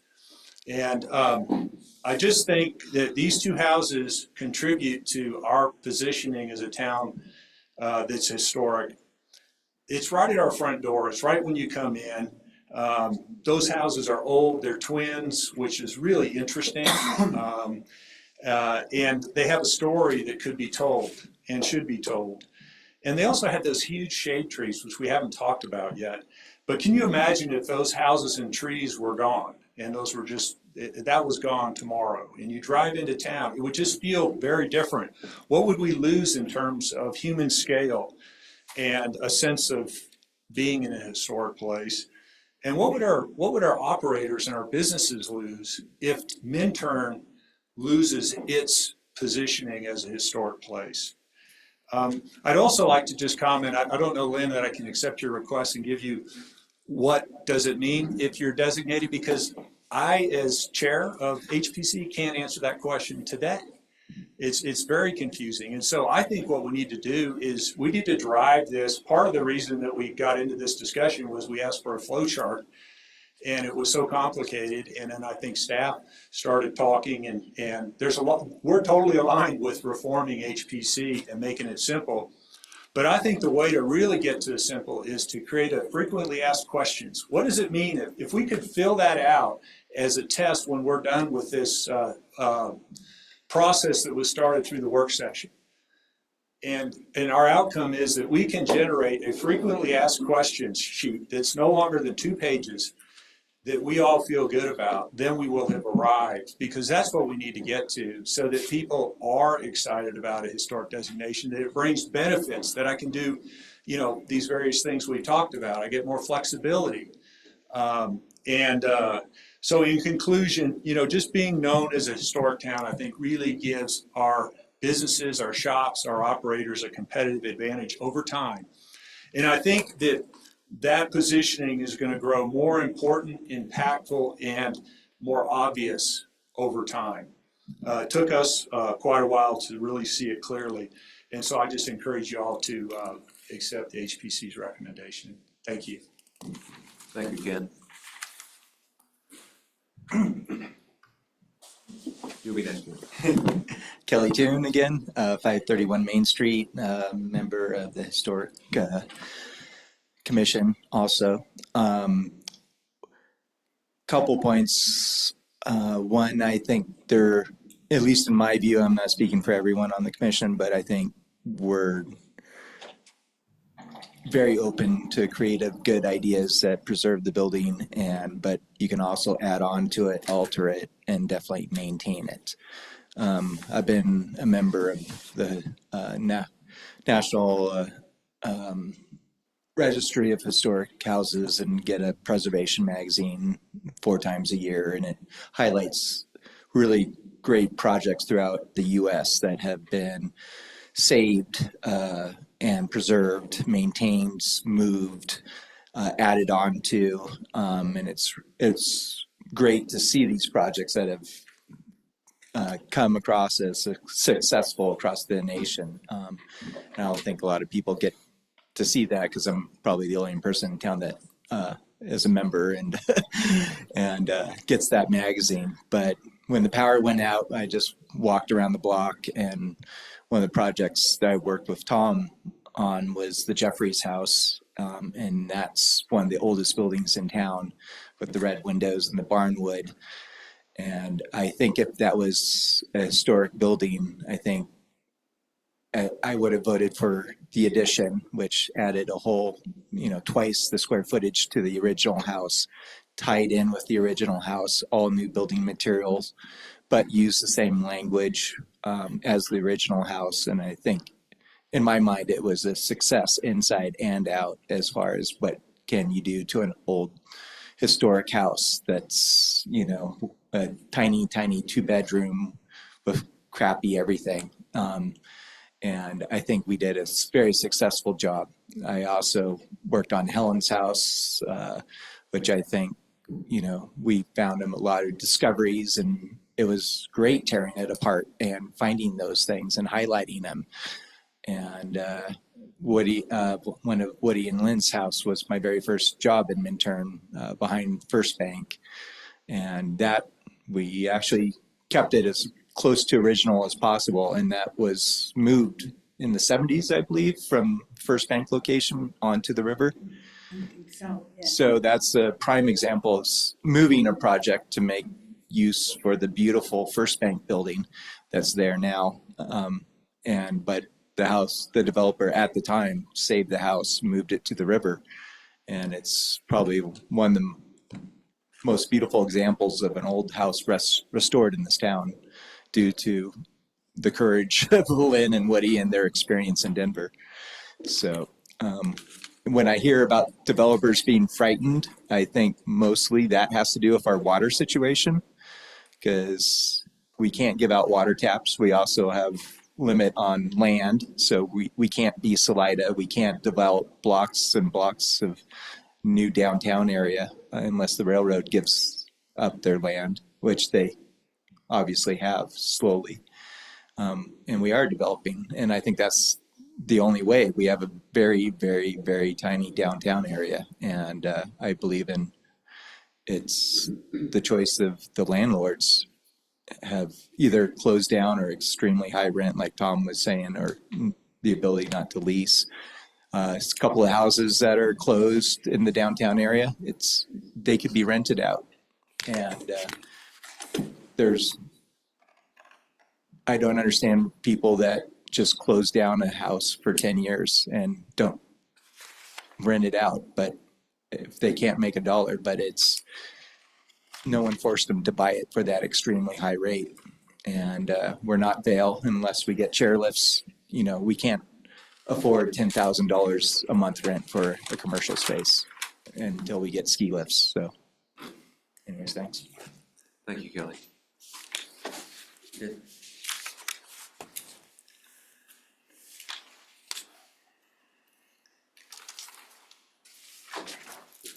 Ken Mintz, 167 William Street. I want to thank everybody for their comments, very eloquently spoken. In listening to everyone's comments, I hear the words profit, developer,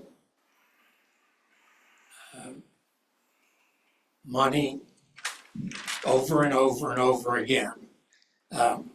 I'm not naive enough to think that people are going to spend a big chunk of money and not expect something in return. However, I don't expect them to dictate the character and the future of the town. And I feel that that seems to be the way things are leaning. I agree with Tom's comments that our current landlords are preventing many of the business spots from being open. I know Lynn in particular wanted to be open, but she couldn't get a lease and she could be thrown out in 30 days. I'm a co-partner with Marco in the Hotel Minturn business we're building, and I speak with him regularly. He did not have a problem spending the money for 151 with the full intent of opening his own business. He understands the reality that getting rent that high would be difficult, but he has every plan of opening his own shop there as soon as he can secure employees. We have the new whiskey business that in a year or so, those entrepreneurs will be operating a business. So we don't need developers and investors and profit seekers. We need local entrepreneurs. And I don't think we need to adjust all of our regulations to satisfy the developers. Thank you. Thank you, Ken. Is there anyone else? Woody?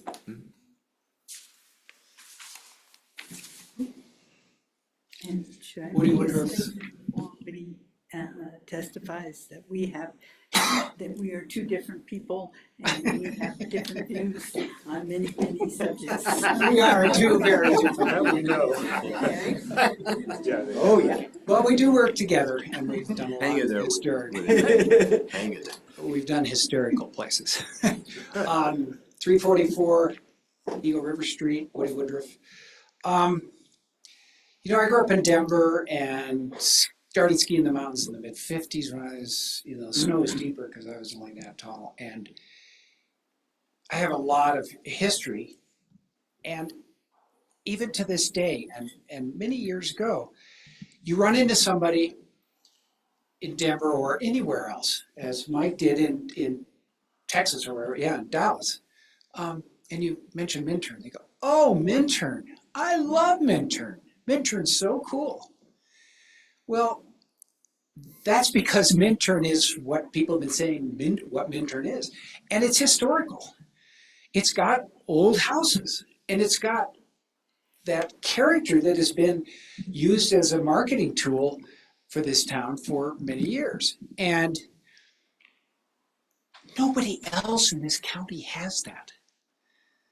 Gypsum doesn't, Eagle doesn't, Avon, nobody. Vale grew up in a sheep pasture, Red Cliff has some, but we're right on the highway. We're right there. And we have this opportunity to protect this. The opportunity to keep it and not change it. You can't tear down a building and build something there and say it's historical, because it's not. And you can see it. It's going to look like Disneyland. So you just can't. So the historical, when that the bike shop facade went down, and that's what we all know started this whole thing, is because everybody was very upset that that iconic building was gone and there was nothing to protect it. And I think we need to like stick to our guns and do that. And you know, you hear all this, if you do give up these houses, you're gonna give anybody in town that doesn't want to spend the money to rebuild or wants to do it, that they can take it through the process and not historical. You don't want to take the teeth out of the historical commission. You really don't. We want to be able to let them preserve the town. Now you talk about developers. Hey, when I've been a developer, we've fixed up a lot of houses in Denver and then up here. You take a chance when you buy a piece of property, you know? And it's not the town's responsibility to make sure that they can make money on this investment so that we can have, I mean, you know, the worst example is Silverthorne. Drive through that. It is so ugly because everything got built right up to the sidewalks. And we can't do that here. We need to keep this what it is. It's a residential, it's a bedroom community. It's not some big commercial center. Now, when Battle Mountain gets done, they're gonna have what, 10,000 square feet of commercial? There'll be some there. You know that down at the freeway, there's gonna be some commercial there. We don't have to ruin this part of town by taking those out just because some guy 10 years ago bought the property and, you know, we don't have a responsibility to him. He took his chance. And besides, if he bought it 10 years ago, he can sell it now for twice what he paid for it back then. He's covered. We don't have to listen to the developers. The developers don't drive the bus. The residents do. And we're hearing from businesses, yes, they want to see more business. But look at all the empty things.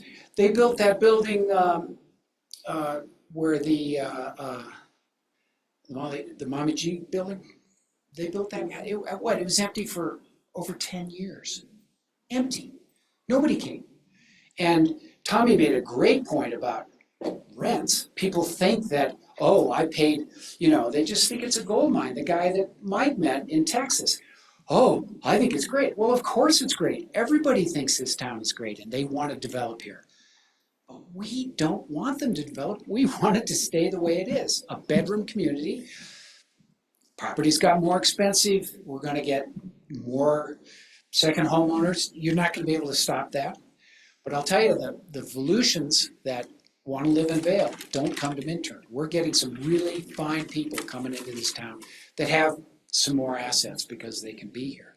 But they're residential. This is a residential town. And I think it's important that we protect what we've done. Now, Lynn mentioned that she and I have done, we had this 7,000 square foot house we bought in North Country Club in Denver, and it took us 5 years to restore it, but we made money on it, made a lot of money on it, and we got historical designation, which gave us tax credits, not write-offs, tax credits to be able to do it. And we changed things, but the best thing of any of the houses I did in Denver or up here, the best thing I can hear is, where did the old house stop and the new part start? Because you can't tell. You know, you build off on it and then you make it look the same, and that can be built into this. That can work. 1 minute.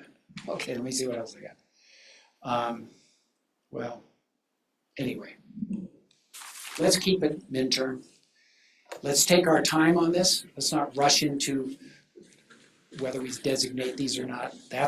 We've heard from almost everybody, we need to take our time. But the residents of this town need to decide, not the business people, on what happens in downtown area. Thank you, Wade. Sure. Lynn?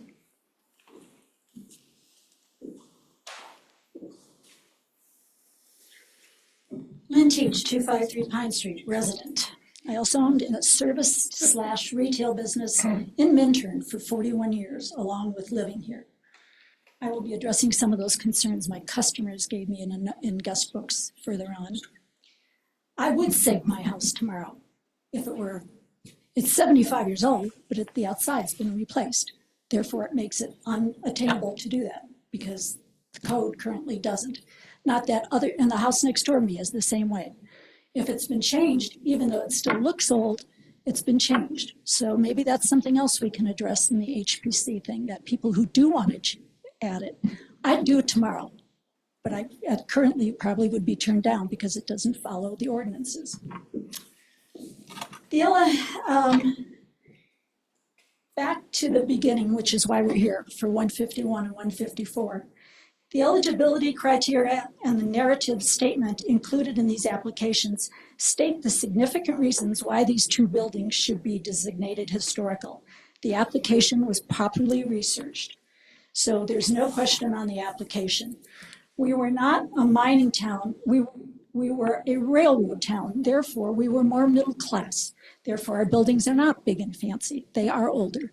And in Gusty's response to worrying about what happens, I have in my hands at home, and I will get a copy to Michelle, of another community that went historical that addresses exactly what Gusty's worried about. What happens if something not planned happens to that building, and how you get out of making it historical and what you can do with it. So I will get a copy for that.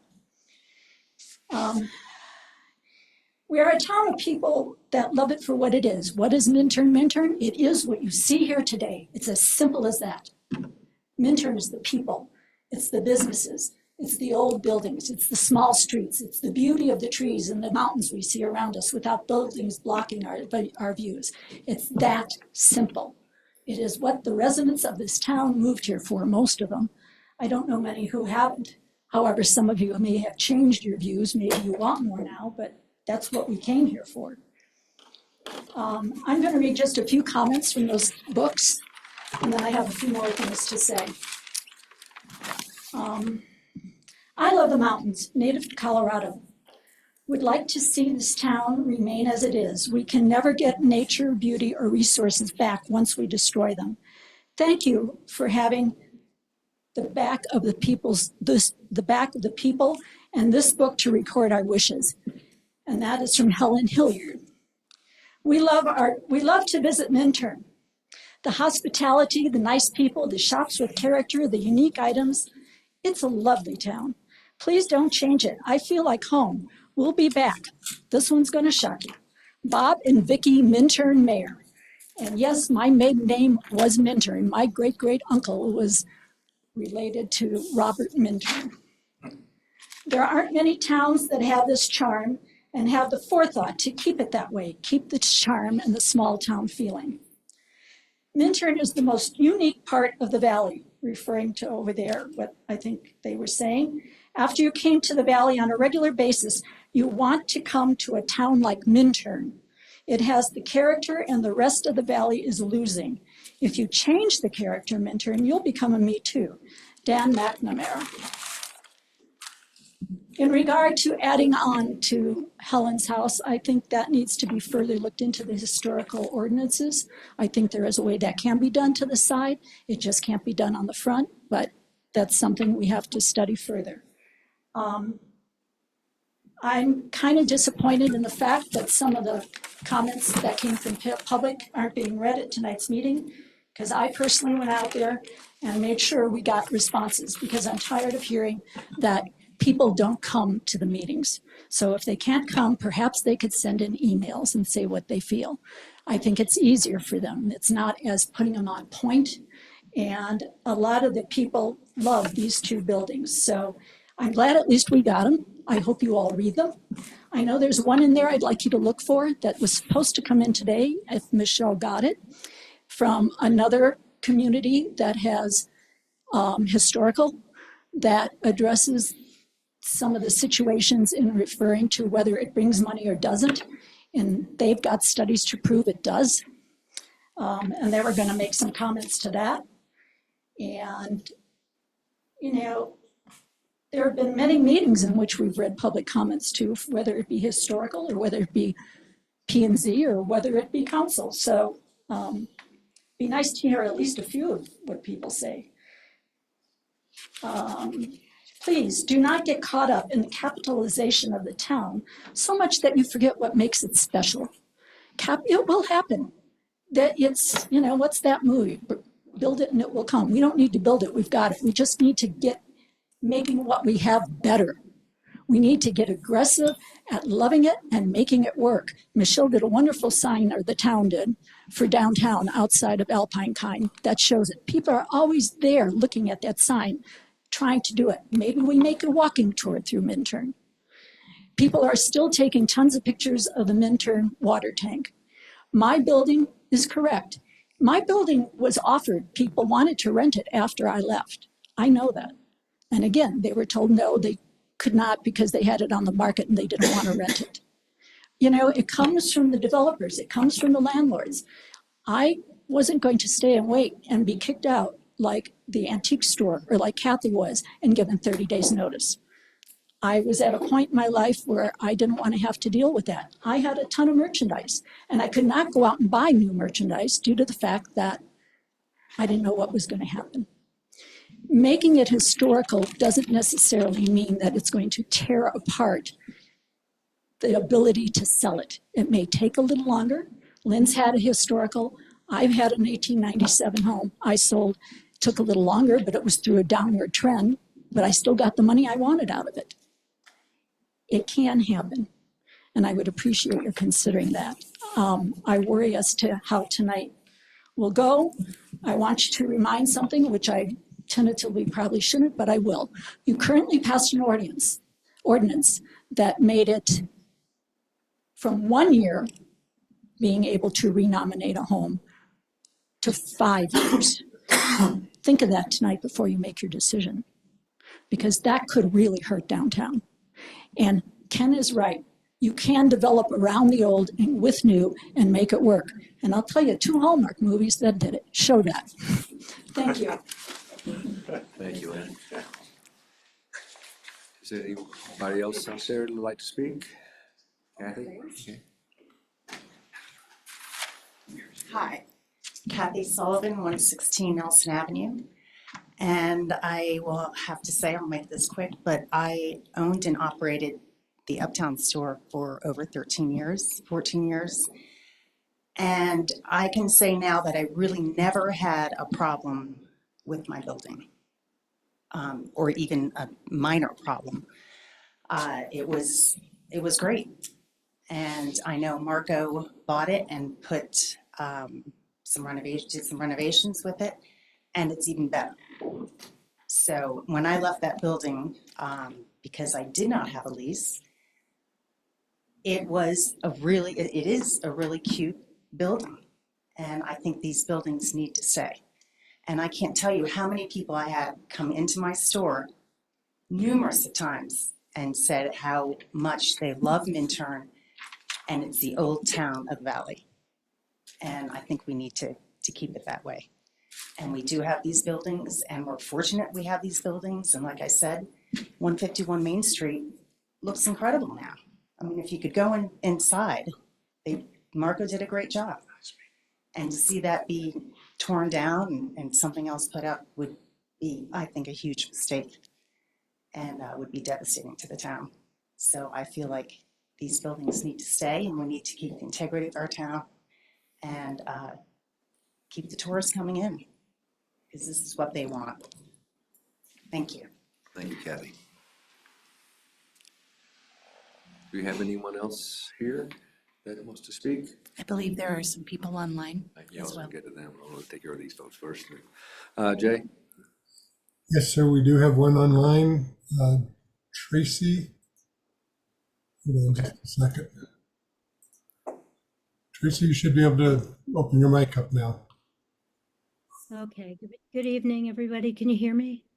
Yeah, we can hear you, Tracy. Could you give me your full name and address, please? Tracy Anderson, 1016 Mountain Drive.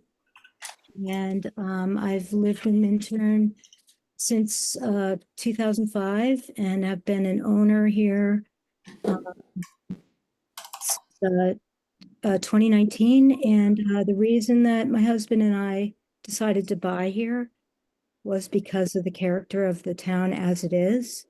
And we've already seen a lot of changes going on. Well, we will, I believe.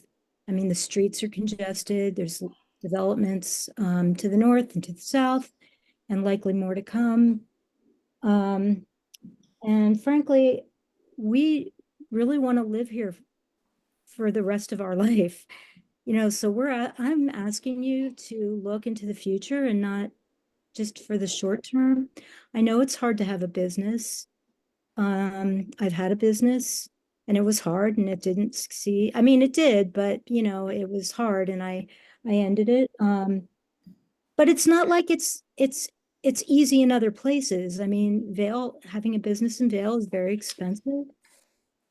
So I think there could be, I don't want to speculate, a bit of scapegoating, saying, businesses aren't coming here because of this issue that your building could be designated as historic. Well, there's a lot of reasons why, 7 places are vacant. You can't just say it's, unequivocally because people are afraid of this. This is what people in the town seem to want. They want the character of the town to remain the same. And I especially think in talking to my neighbors down the south side of town that they do want, the character to remain in spite of all the other changes that are going forward. So please ask yourself what you want to see, in 2050, when the valley's probably, going to be quite an urban center.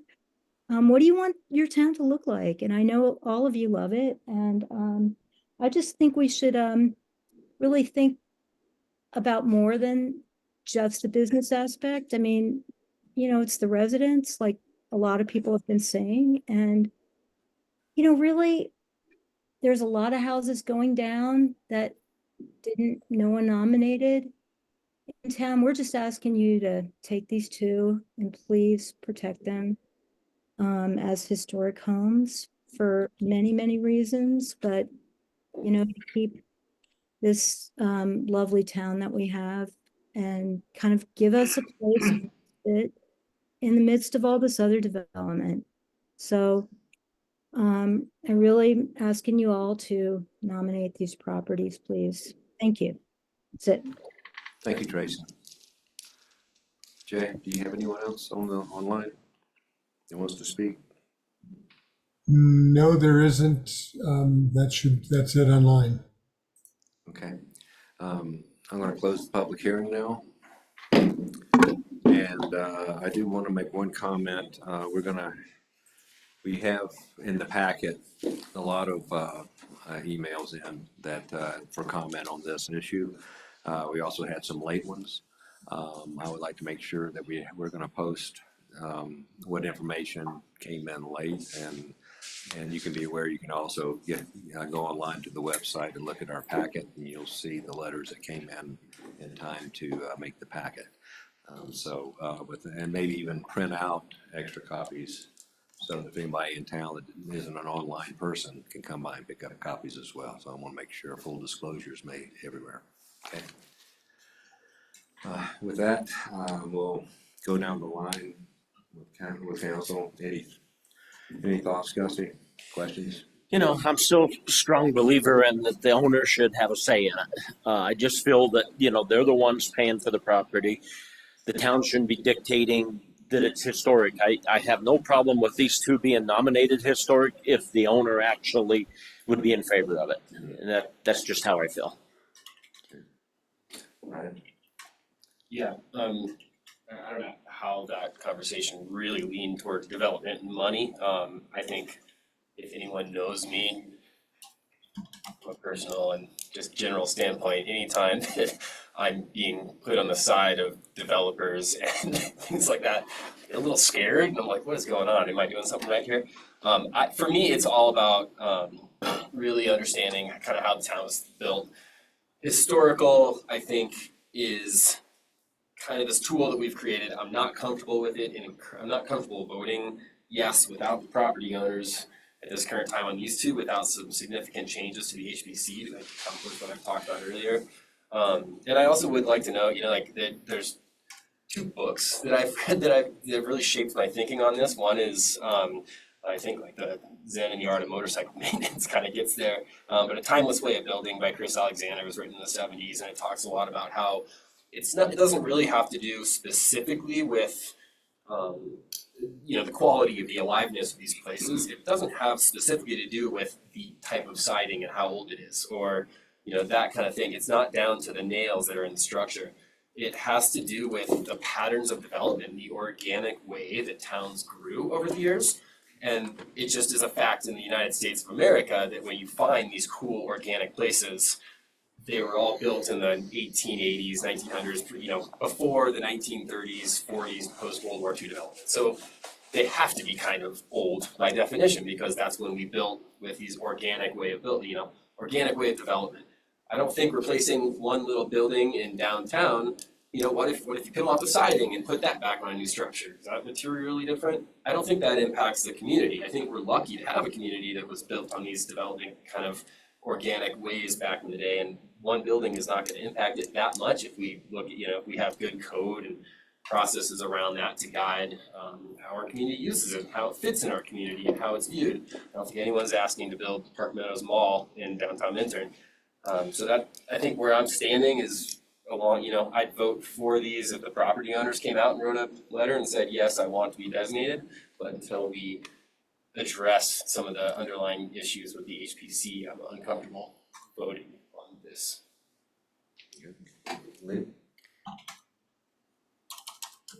I want to start just by responding to Brian and to Gusty. I think that owners definitely should have input as to whether or not a building is historic or not. But they can't be the last voice because I am not willing to see a big corporate owner come in and take down the entire 100 block. I was very unhappy when the town turned down the building that was slated to replace Pope's Bicycle Shop. And the next week, the owner demolished the building, and it's been a very sad thing. I'm very grateful that the whiskey place is taking it over now, but it's been, it was a very sad thing for the town. I think you have to have a certain amount of regulation. And I agree totally with Brian in organic development. But how do you get and keep organic development? And there's nothing organic if a property owner can come in and raise a big swath of old buildings and put up some modern new building. And I also want to say this, but also in keeping with organic, the organic building concept, I believe that people with historic buildings should be given a wide latitude about what they can do in terms of building to the back or building to the side if that's appropriate. But they shouldn't be allowed to have the last word on demolishing a building. And there has been one thing that's been repeated a number of times today that I also disagree with, and that is that somehow Minturn's historic preservation rules are what's standing in the way of Minturn being a thriving community.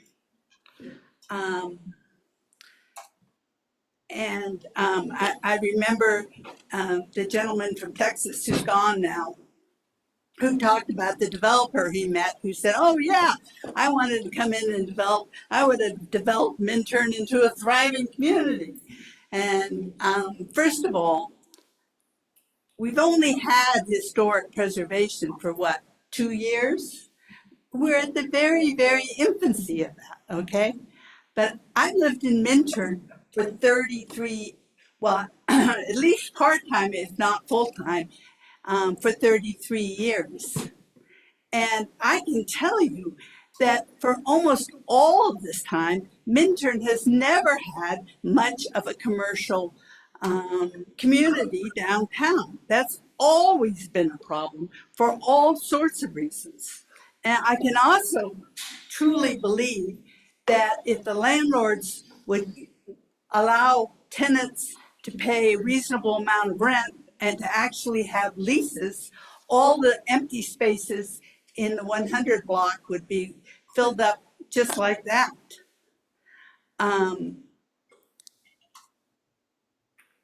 The other thing is what kind of businesses do we want to attract here? We want to attract sort of eccentric, iconic, special types of businesses, right? Well, those businesses usually can't pay a lot of money. They can't afford brand new buildings. They don't rent in spaces like that. There's a reason why Carbondale has become such an interesting community and why Aspen has lost a lot of its charm, because nobody can afford to have stores in downtown Aspen. So everybody moves out to Carbondale. You see something like that happening in Boulder, where everybody's moving to Lafayette. And the other thing I want to say, and just close with, did anybody see the headlines in Vale Daily? I think it was yesterday. It might have been today's paper. The front page headline is, "Historic Hotel Opens in Minturn," right? Yeah. So I think we need to move slow here. We need to move carefully, and we need to give historic preservation a chance before we reject it. And these two particular buildings, 151 and 155, absolutely should be historically designated. Eric? Yeah, no, thank you, Lynn. Nothing really to add. I just want to thank all of you guys for coming out. It's having public engagement at these kind of things is incredibly important, and we appreciate all of your voices and concern. Thank you to everybody who submitted comments that are in the packet and in front of us. So that's what we're here for. We're here to serve you guys. So thank you.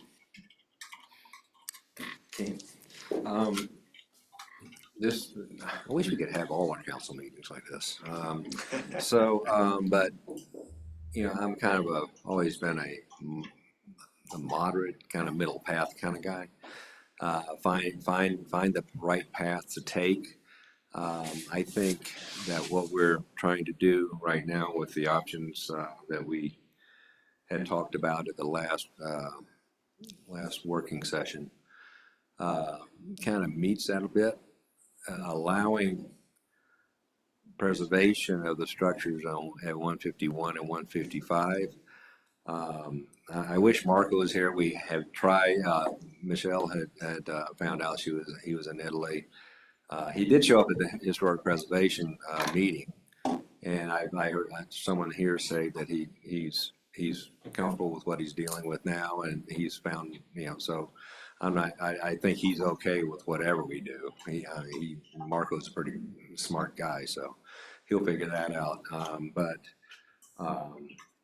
Tom at 155 seemed to indicate that these options might give him an avenue of keeping the structure and making it a sellable property for someone who wants to do what these options may allow him to do. And still maintain the property. So I think this is a pretty good stab at saving what we need and also enlivening our commercial zone that's so vital to this town. I do disagree with Lauren a little bit. I was in business in downtown in the 80s and in early 90s, and it was. Well, I shouldn't say it was vibrant in the 90s, but in the 80s, we were pretty vibrant. Our restaurants were really busy. I was doing okay at my shop, which is where the yoga studio is now. And then Edwards built, I think most people agree that Edwards came around with the Riverwalk development, and that kind of sucked people down valley instead of stopping in our town. That's when I became more of a contractor doing jobs, not depending on walk-in traffic, because this town does not have walk-in traffic. I can't believe some of the businesses that were there in the 80s are even still there now. There aren't many. It's tough doing, like Larry said, it's almost impossible to thrive in this town as a businessman. So I agree. I like the idea of keeping those two buildings. I'm not sure about any of the others, but we're also taking steps. We got a grant from, it's actually in the consent agenda. We're getting a grant to do a historic survey of our town. We're not looking to go in to everybody's building, we're not looking to designate people that don't want to get designated. We're not going to go into homes and say, oh yeah, you can't add it to that home. No, that'll never happen in this town. I gotta still live here. So I want people to not get stressed out, but at the same time, we've got to help our business community. And we have to take that seriously. And I think we can do both. So that's kind of where I'm coming from. I don't know if Tom got back online or not. Jay, I'm Tom still here. Awesome. So I think Tom's idea about making people live there is a terrible idea. we need commercial activity on the 100 block. It's always been our commercial core, even though it wasn't much of a commercial core. But I would like to have a vibrant town and an energetic town. The market did a lot for our town. It gave us that vibrancy for one day a week through one Saturday throughout the summer. And the summer concert series is great. We're doing events that do go real well. But the businesses that have been paying into this town for so many years, I would like to get them to where they can actually thrive again, like they were in the 80s. So that's all I got to say. And with that, I'm sorry. Does Tom have more to say? Tom, I'm sorry, it's your turn. Thanks. Appreciate that vote of faith on my idea, by the way. So that was good. So that said, everybody's been very passionate about this on both sides, but there is one continual thread consistently on both sides of the house. And I would go back to the previous issue we had with 151 when it was being looked at to be utilized for a different facility, but was not in accordance with the code and rightfully was appealed by a resident who happens to be sitting in the audience right now. And what that highlighted was our code was not good and needed to be corrected. And I would put out there right now, yes, we need to take it slow. I'm not in disagreement that these properties are tremendous value to our town. However, our HPC regulation and code is not ready for prime time. And there are many residents that want certainty one way or the other. We need to fix that. Does that mean we need tonight to vote on these properties? I do not think so. I think what needs to happen is we need to fix our documentation, our regulations, and then move forward to reach these different objectives. That's my input. Thank you, Tom. Okay, so at this point, I'll entertain a motion that can either be a tabling of the issue, an approval, or a denial. And with that, I'll open it up to council.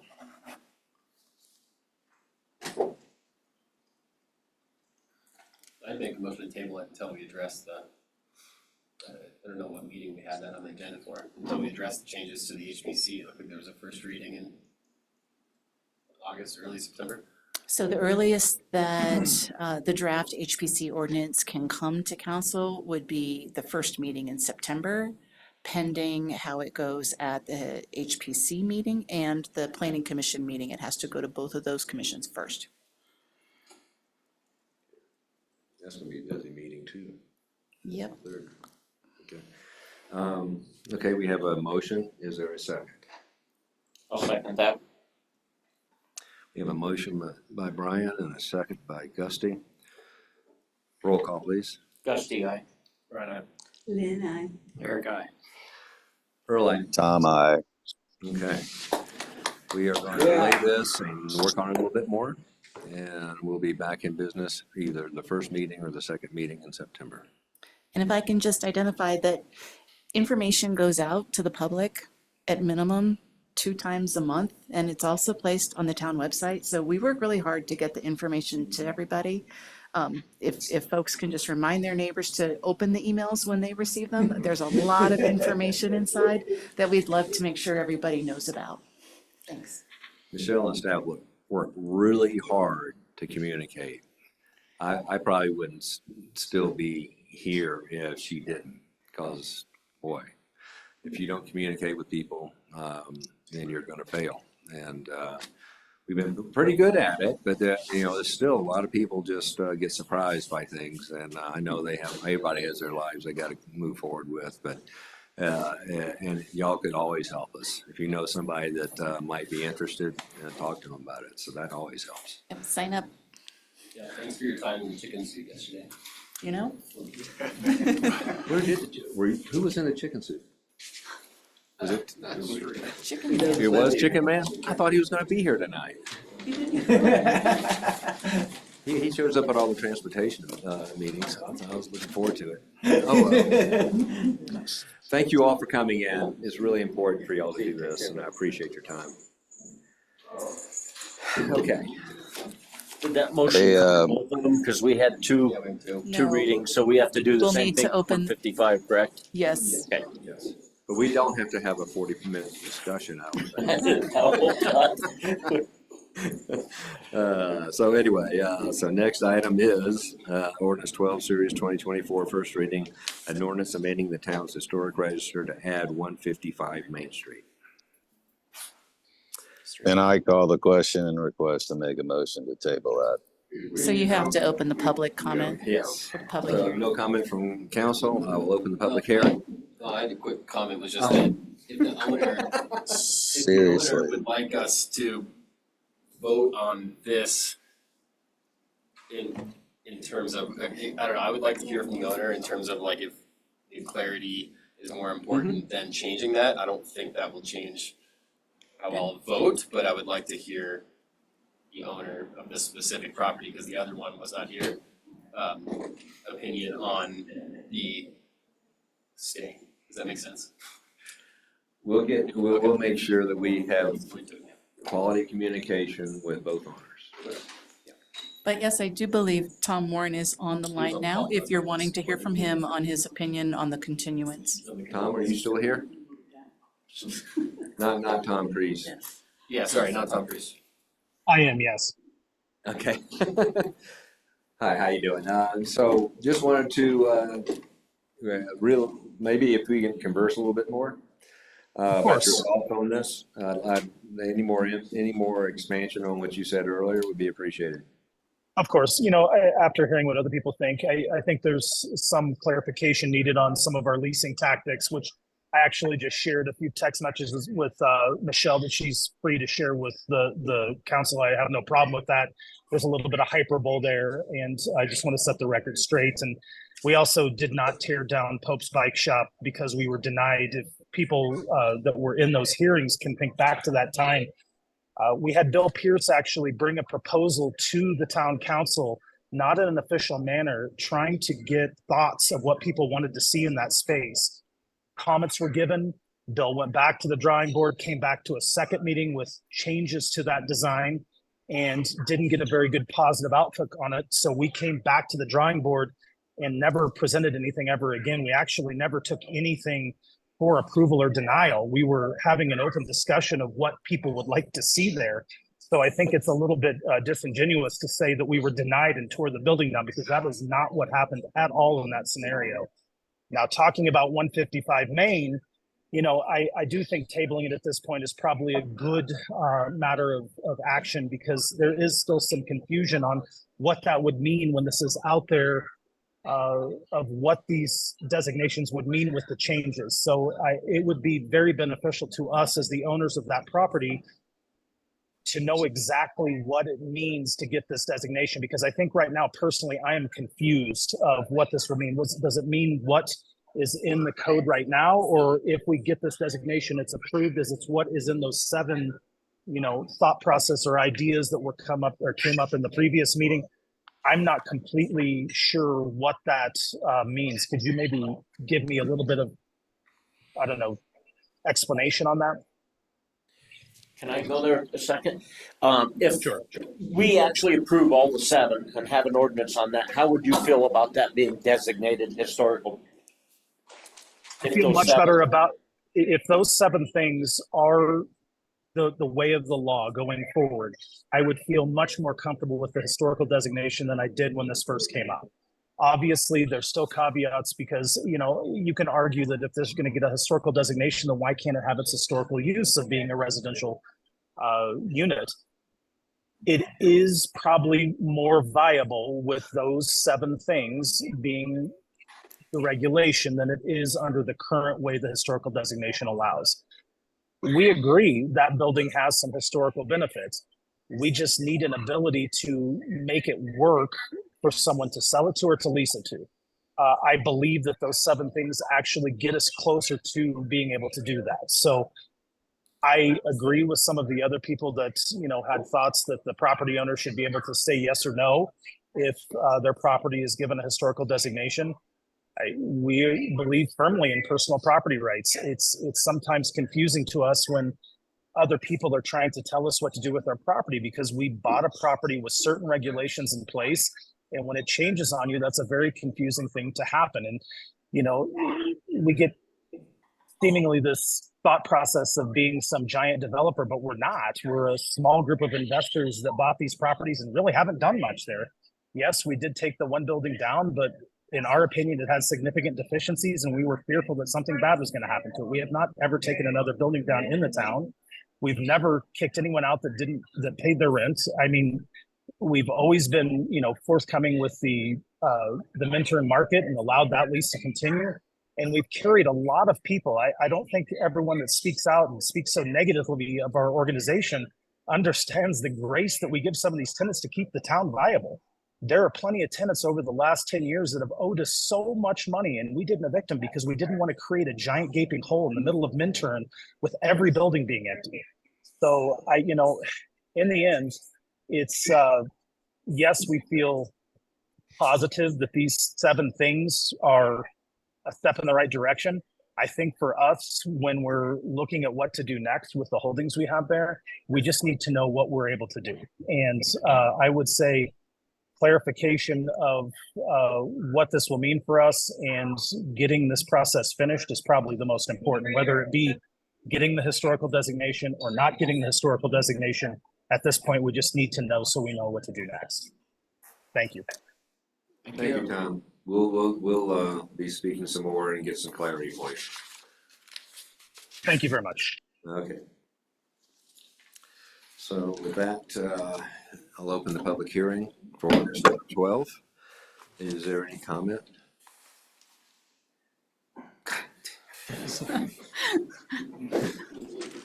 Larry Stone, 152 Main Street.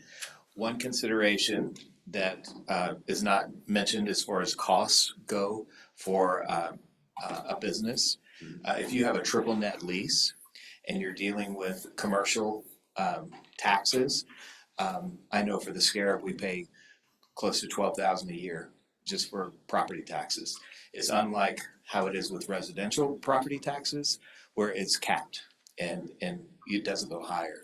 Commercial has continued to increase, and I think council is aware of that. So I just wanted to add, thank you for recognizing how difficult it has been for small business owners in the 100 block. We've seen plenty come and go. Thank God that our business left town and came back, but we're still ticking. But it's very hard. The cost of employees, the cost of housing, the cost of taxes, all of it. It's very challenging. So just wanted to bring that point up. Thank you. Thank you. Lynn?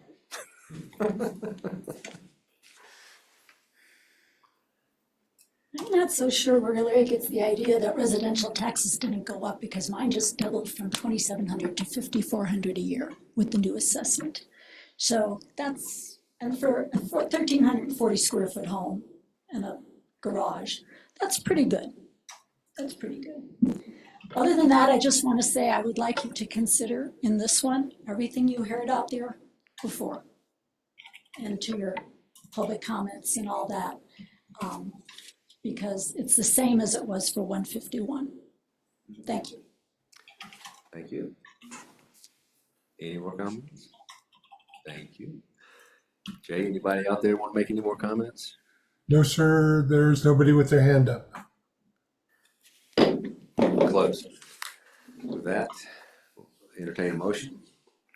I'll make a motion to continue ordinance number 12, series 2024, an ordinance of the town of Minturn, amending the town's historic registry, adding 155 Main Street parcel number 2103-263-10-004 until September 3rd. Eric seconds. Motion by Gusty, second by Eric. Roll call, please. Gusty, aye. Lynn, aye. Eric, aye. Earl, aye. It's 5 a.m. in Africa, so Tom had to go to bed. Good night, Tom. Yes. Okay. Technology is wonderful, isn't it? Ordinance number 17, series 2024, second reading, an ordinance approving a short-term rental tax ballot question for the November 5th, 2024 election. Thank you, Mr. Mayor. I forget who took this last time. This is second reading. We are proposing a ballot tax question on the November 5th ballot for considering a rental on short-term rental tax only, not for formal lodging. This would just be for short-term rentals that pay a residential property tax. This was supported by council to bring forward for consideration. This is second hearing. We've had no changes, I believe, from first hearing. And to make it clear, this is not going to raise anyone's taxes unless you rent from local short-term rentals in Minturn. Then you'd have to pay 5% more. Correct. Which is not likely to happen, I imagine. Well, staycations, you know. Yep. Yeah. Okay, any questions, comments? Oh, this is an ordinance. Open up for public hearing. Anybody out there, Jay? No, sir. Close for public hearing. We have a motion? I'll make a motion to approve ordinance 17, series 2024, an ordinance of the town of Minturn calling a special election on November 5th, 2024, fixing ballot titles and questions and setting forth other details related thereto. I'll second. Motion by Gusty, second by Eric. Roll call, please. Gusty, aye. Ryan, nay. Lynn, aye. Eric, aye. Earl, aye. And Tom's abstaining. Or rather, he's not here. So that passes 5-1. 4-1. Oh yeah, Tom's going. Ordinance number 18, series 2024, second reading, an ordinance approving a downtown development authority ballot question for a November 5th, 2024 special mail ballot election. Thank you, Mr. Mayor. So we have been discussing the Downtown Development Authority for over 2.5 years. We did make two changes to the ballot language itself where we needed to add in the allowed amount for debt authorization. So I have Jim Mann on the call. I know I threatened at the last meeting not to have him available at this meeting, but this is important, of course, and we want to make sure that we are able to answer any questions that you might have about debt authorization and how that might work.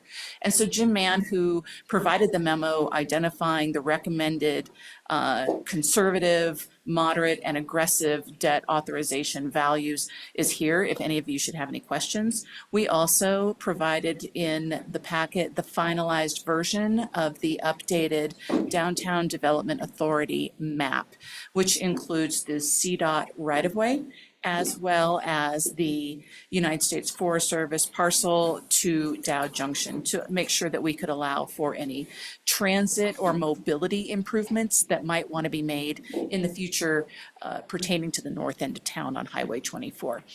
Bill Schrum is here as he has been intricately involved with the map itself. And if you have any questions on that, Bill can answer that. Okay. And with that, start with questions on, Gus, you got anything? I don't have anything. All right. I personally have some major reservations whether some of the redevelopment assumptions in the behind the estimates are realistic, but I don't think that that matters for purposes of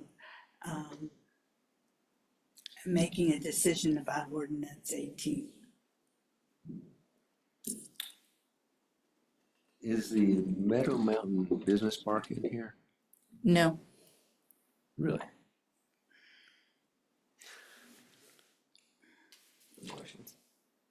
Okay, that's my question. Why not? Right, so the Downtown Development Authority's goal is to start off relatively small and add more businesses in as they become interested and invested in the concept of the Downtown Development Authority. Okay. So this is a jumping off point for then creating what will become something larger if future businesses want to join in. Okay, so I thought that once it was a one-time shot and it was really hard to change it. No. Okay. So, I wish I could come up with a question for you guys, but I don't really have any.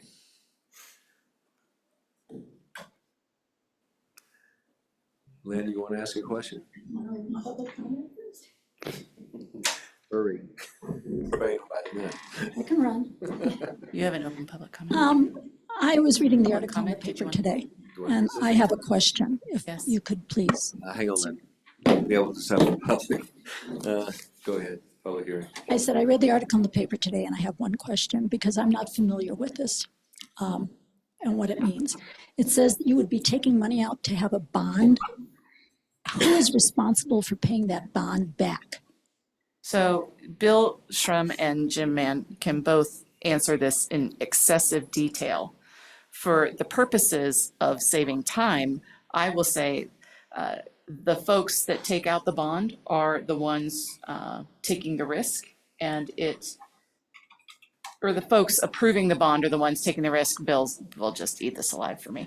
But it is the Downtown Development Authority that pays the bond back upon receiving the revenues associated with the improvements that will be made. So it's no reflection to the residents. No reflection whatsoever to the residents or the town proper. Thank you. But basically, the businesses that are involved are responsible for the bond payments. And I believe Bill would want to comment on that. Yeah. Bill, you're muted. Because Bill's saying that's not correct. Yeah. I was just going to say thank you, Mayor and Council, and Michelle, for your first part. You nailed it. So that part was great. Yeah, to your question, Council Member, the businesses are not responsible for any debt that's incurred by the Downtown Development Authority, right? The property taxes of the businesses are not impacted by the debt of the Downtown Development Authority. The funds that would be pledged should a bond be secured, and you know, let's also make sure that we're clear. The debt authorization is not taking out any bonds. This is simply the privilege to do so at a later date, right?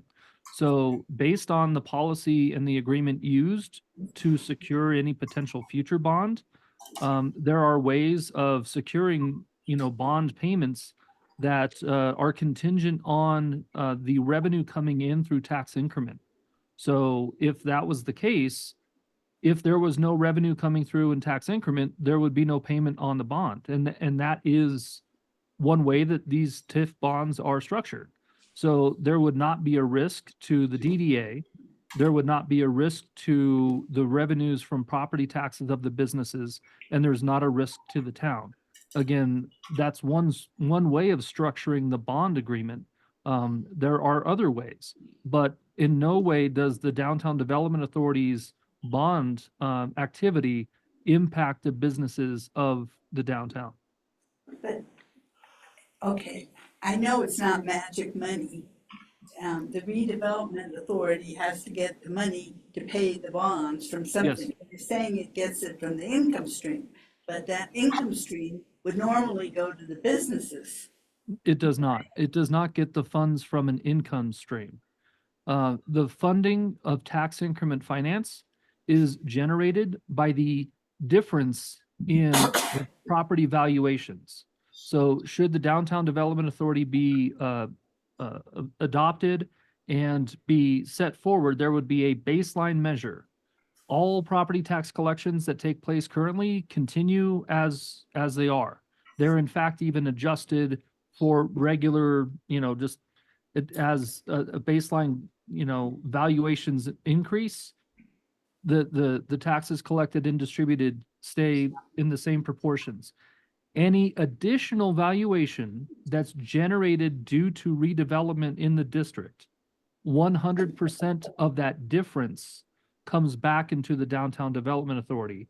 And that is the money that is pledged in the repayment of a bond. So if my business goes from a value of $10 to a value of $20 because of the downtown development district, the extra $10 goes to pay the bond. You are correct, but just to be clear, it's not the value of your business, it's the value of the property. The valuation of your business doesn't have any impact on the DDA. This is purely property tax. But all of that to be said, But you if you were still to pay make, taxes on it, but I would still pay taxes on it as though it were only worth $10. No, you pay taxes, so it's Something's not adding up for me. No, that's fair. Okay, so we establish the DDA, we do a baseline, and the value of your commercial building is Yes. worth $10 today, and it goes into the property tax formula, and you pay $1 in property taxes a year. Right. The DDA makes improvements, the value of your building goes from $10 to $20. That increment, that additional $10 increment, and it's then gets run through the property tax formulas. And if you're paying now $2 in property taxes, $1 of that goes back to the DDA, which can be used to repay bonds. Bill, how did that sound? that was pretty good, thank you. So only the increase in taxes is used to fund the bond. That's correct. Which does make issuing bonds challenging, and that'll be something that the DDA has to explore as they get up and running, because no one's going to lend you money in a bond until you have a fairly well-established revenue stream, and that revenue stream really won't come into play until increased property values due to DDA improvements have started to show their effect. So there is a bit of a startup time on this. This could be wishful thinking, but No. very little downside. I think you're correct on the very little downside. The part about the implementation, it definitely, we would have a DDA board of hopefully very motivated people that get assistance from the town in terms of staff support. But it does kind of depend on the vigor and efforts of your local downtown business owners to make the DDA successful, to where larger projects can then start to become financeable through bonded debt repaid through tax increment financing. Thank you. Can I make one addition to that? Everything that you said is absolutely correct, but I'll also simply offer that when you do have debt authorization ability and you have a potential project coming forward that can demonstrate an increase in property tax, there are several times, and in fact, I would dare say like a best practice is generally that when a third party pro forma shows that a development will generate an increase in property tax, generating increment, you can assign an agreement to take what is pledged and say 50% of that potential increment would go back to the development, which would then make the development happen in the first place. If they knew that that potential money coming back to them helps make the whole project pencil, that alone is something that can often make a development work when the market is demonstrating a gap that would otherwise keep a development from happening. So everything that was said is true, but as a matter of practice, having the debt authorization ability is pretty key because there are ways of leveraging that for current gain because of the generation of revenue based on the project in question. Thank you. Jim, anything you want to add to the conversation? No, I think you've pretty well covered it. I wouldn't add anything in addition to what's been said based on the questions. Okay. So with that, I'll open it up for the public. I think we're still in public comment. Twice now. Spence Navarro, 161 Main. Did we reach out to the U.S. Forest Service about Grouse Creek Trailhead and Doubt? Yes. Okay. Ken? Hopefully pertaining to this subject. Ken Mintz, 167 Williams. I'm not a finance whiz, but I guess I would have some questions. What happens when property values go down? And or what happens when buildings, maybe through neglect, their property tax base gets reassessed downward? I know during the 2008 recession, that was a pretty common occurrence, both residential and commercial. Good question. And then also what would happen in the case of businesses or properties declaring bankruptcy? Thank you.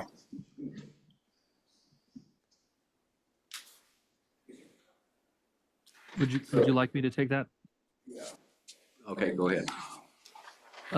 So that is a great question. Because of Colorado's property trends lately over the past 30 years, that isn't something that happens often, but there are actual examples right now of what that looks like, and that's called decrement, where in the case of an increase in value, that would be increment. The scenario described would be decrement. And based on the baseline that is established by the DDA, if the district as a whole experiences decrement, you do not have revenues to be able to use as a district. You must dig yourself out of that hole to a net positive across the baseline of the entire district before you recognize revenues that you can then pledge. So if there are years of a decline in valuation and there is a net loss versus that baseline, there is no DDA revenue until you get out of that hole. Makes sense. Okay, anything else for Jim or okay, follow-up question, come on. This is more geared toward the town. I don't know if the article in today's paper was misleading or not, but as far as the creation of this entity. It said that property owners, that a group of people were communicated to. I know as a property owner, I was never communicated to about the possibility of creating this type of environment. And I don't know what the responsibilities of the town are in communicating it to its property owners, since we're talking about the 100 block, or a little bit larger than that. So I know this is the first I've ever. Okay, well, you had representatives that were at that meeting, if I recall, right? I believe Marco Tanazzi is the condo association representative for the Hotel Minturn structure. Is that correct?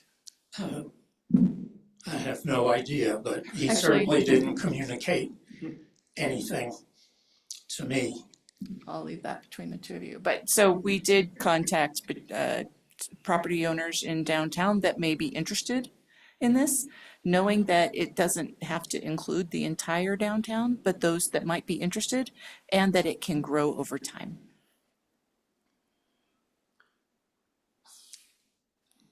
I do I believe just Marco think that, Tanazzi was Well, contacted. considering potential representatives not necessarily being responsible to communicate, it seems to me that property owners, all property owners in that district should have been contacted through the town to assess their interest. Thank you. And as a result of that, I'd like to table this until the proper communication can be taken care of. Okay, any other comment? Jay, anybody out there? No, sir, there is not. Close the public hearing. Any further questions while I have Bill and Jim? Okay, with that, we will entertain a motion on ordinance number 18, 2024, second reading of the Downtown Development Authority ballot question. I'll make a motion to approve ordinance number 18, series 2024, an ordinance of the town of Minturn, Colorado, determining the necessity of establishing the Minturn Downtown Development Authority, and 2, submitting the question of establishing the Minturn Downtown Development Authority, and 3, a debt authorization question to an election of qualified electors at a coordinated county election to be held on November 5th, 2024. Do we have a second? I'll second it. Motion by Eric, second by Gusty. Roll call, please. Gusty, aye. Lynn, aye. Eric, aye. And Earl, aye. Okay. Moving on to Resolution 42, Series 2024, a resolution approving an IGA with the Eagle County Clerk and the Recorder for coordinated election services on the November 5th, 2024 general election.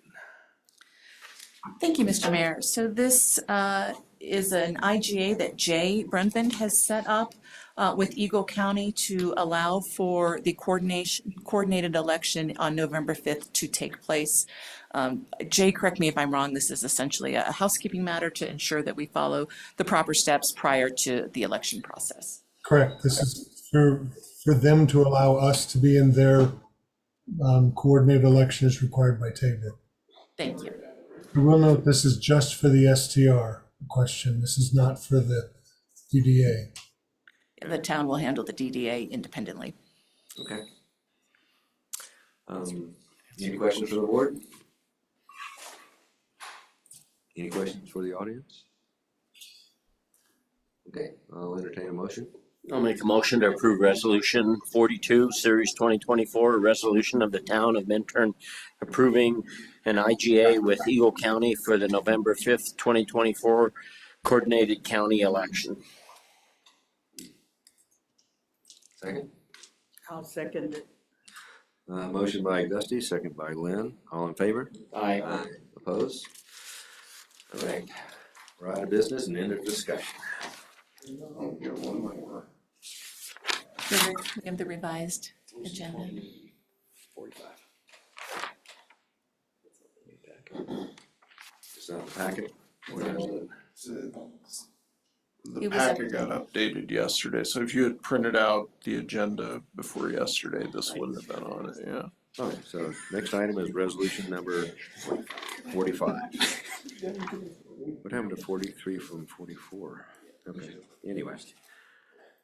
So why don't you read the resolution title, since I don't have it?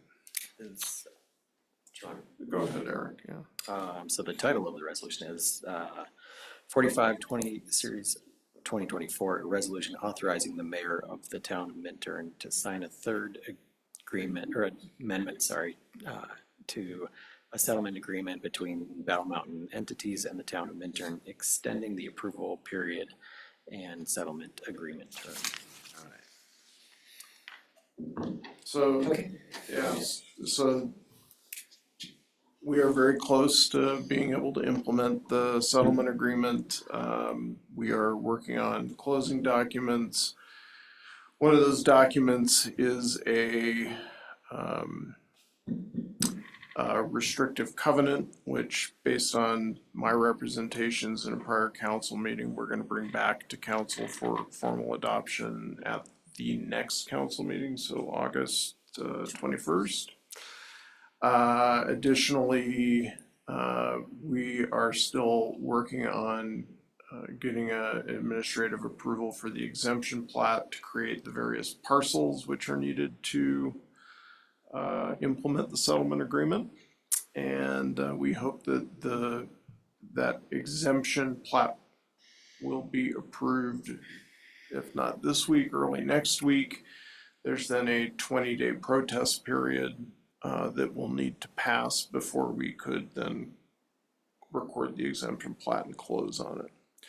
So the proposed amendment has two provisions. One is it extends the due diligence deadline out until after the next council meeting, and then it extends the closing deadline out. And in discussions with Battle Mountain, Tim McGuire is here today.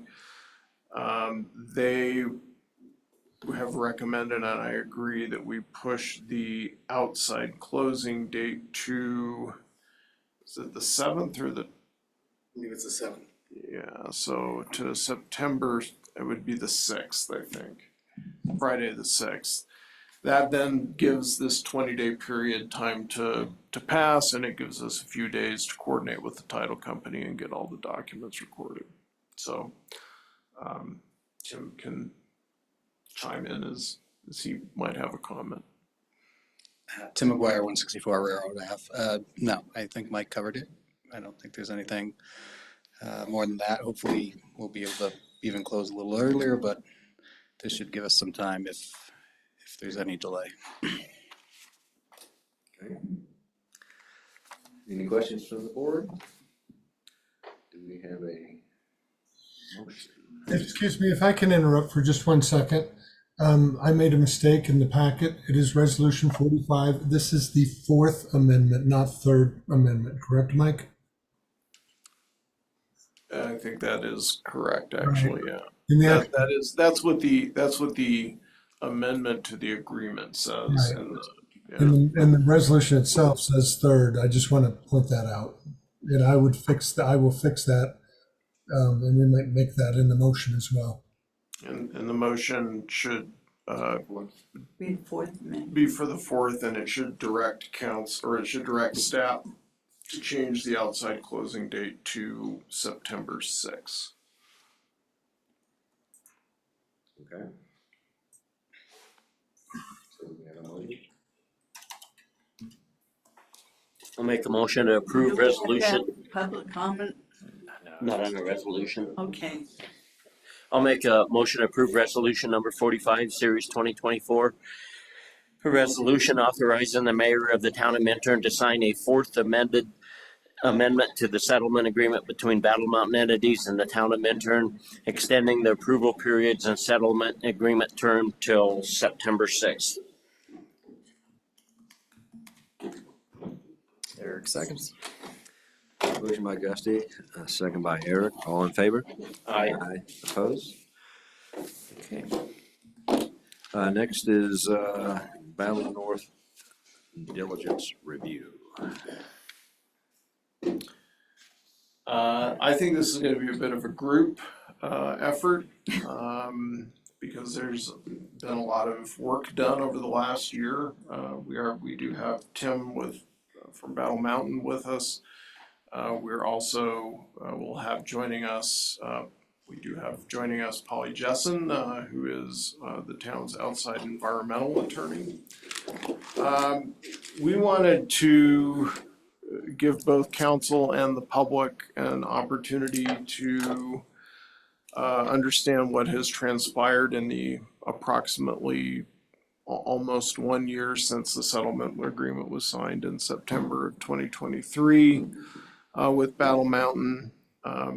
I guess kind of put in short terms, as council's aware, we have some pending litigation with Battle Mountain, and the settlement agreement contemplated that, number one, the town would undertake a series of approvals or opportunities for approvals to reconfigure the development options for the Battle Mountain property around Bolts Lake and Molloy Park.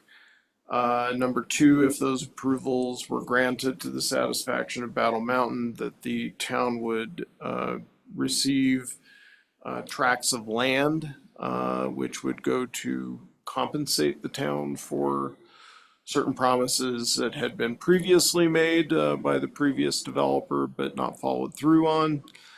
And number three, that if the settlement was fully implemented, that the litigation would be dismissed with prejudice, meaning that those claims are gone, the prior agreements are gone, and we would have a new set of agreements and zoning and some code provisions specific to facilitating the development of Battle Mountain's property. We have, as a council, gone through a number of public hearings on a wide range of issues, the major ones being the adoption of various code changes to facilitate zoning, an exemption plat process, and the ability of Battle Mountain to serve its property through a water system separate from the town's water system. Number two, the approval of a development agreement with Battle Mountain that grants vested rights, that is the ability for Battle Mountain to develop the property consistent with the zoning that has been put in place for a period of 30 years. And number three, the approval of a service plan for metropolitan districts, which would allow the formation of these governmental entities that serve primarily to finance public improvements that would be constructed in association with the development of the Battle Mountain property, but also to provide some unique services to that property as well. The approvals contemplated under the settlement agreement have been largely implemented, with the exception of the exemption plat, which we briefly mentioned on the last agenda item. It's hopeful that the exemption plat is going to be finished and approved here in the next few days, which then with there is an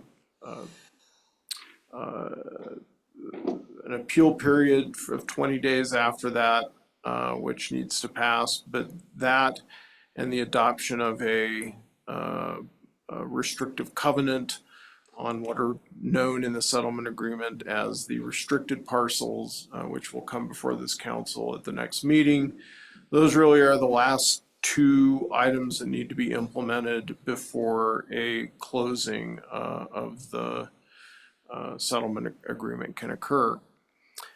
By closing, that means that we have been taking all these approvals related to Battle Mountain, and Jay has been keeping them in a secure drawer in his office. And they will be brought out and in kind of a coordinated closing through a title company. The various approval documents will be recorded in the public records together with deeds and the restrictive covenant and some access easements giving to the town a portion of the property that it is entitled to receive under the settlement. The parcels that the town will receive at closing are a rec center parcel. It's a 2-acre parcel of land located near the existing Minturn Fitness Center. The Highlands parcels, that's approximately 60 acres located up above Bolts Lake. A portion of it's called the Reservoir South parcel. It's a parcel of land that's located immediately adjacent to and south of Bolts Lake, and then a couple of small parcels that are wedged in between Highway 24 and the Eagle River. Those will come to the town at closing. The rec center, yeah, the rec center parcel over by the Minturn Fitness Center. Yes, thank you, Lynn. There are some additional parcels that the town has the option to obtain title to, and that option is memorialized in the restrictive covenant, which we've talked about, which you'll see at the next meeting. That option gives the town the right to acquire the old tailings pile parcel, which is south of Bolts Lake, what's known as the processing parcel. That's about a 6-acre parcel of land, also south of Bolts Lake. The Molloy Park wetlands parcel, which is some land that's located along Cross Creek to the north of Molloy Park Road, and potentially, but I doubt it, the consolidated tailings pile. Those parcels, the processing parcel and the old tailings pile parcel, the town would have the ability to acquire those tracts of land after construction of Bolts Lake Reservoir, as the processing parcel is needed to facilitate work on the reservoir, and the fill material from the reservoir will be used to further remediate the old tailings pile. And so after the reservoir construction work is completed, the town could exercise its option on those 2 parcels. The Molloy Park wetlands parcel is still located in the designated Superfund site area. There's some additional remediation or efforts that Battle Mountain will undertake to get that delisted from the Superfund site, and when it's delisted, the town can exercise the option to acquire that land. So we have a situation where the town gets a fair amount of land up front and the ability to obtain some valuable parcels, both in terms of monetary value. See the old tailings pile, the OTP parcel, and some environmental value in terms of preservation, the Molloy Park wetlands parcel, after some additional work is completed related to those properties.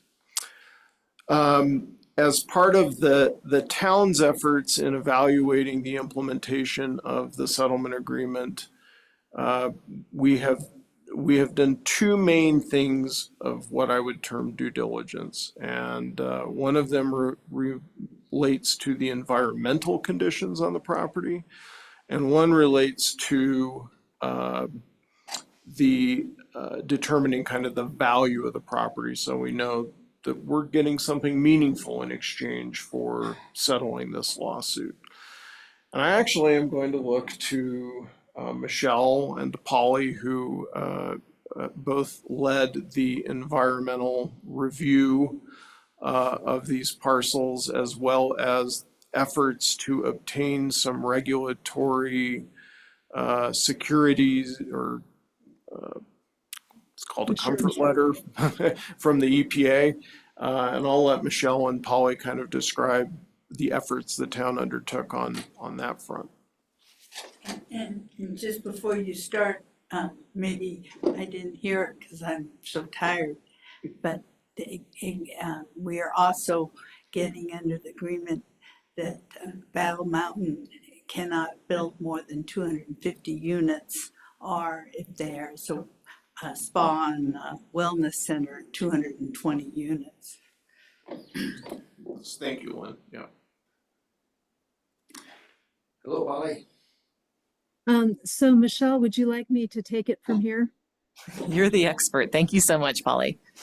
Well, good evening. I'm, as you know, Polly Jessen, outside environmental counsel to the town with Kaplan, Kirsch, and Rockwell in Denver, Colorado. And as Mike described, we have, the two aspects of real focused due diligence.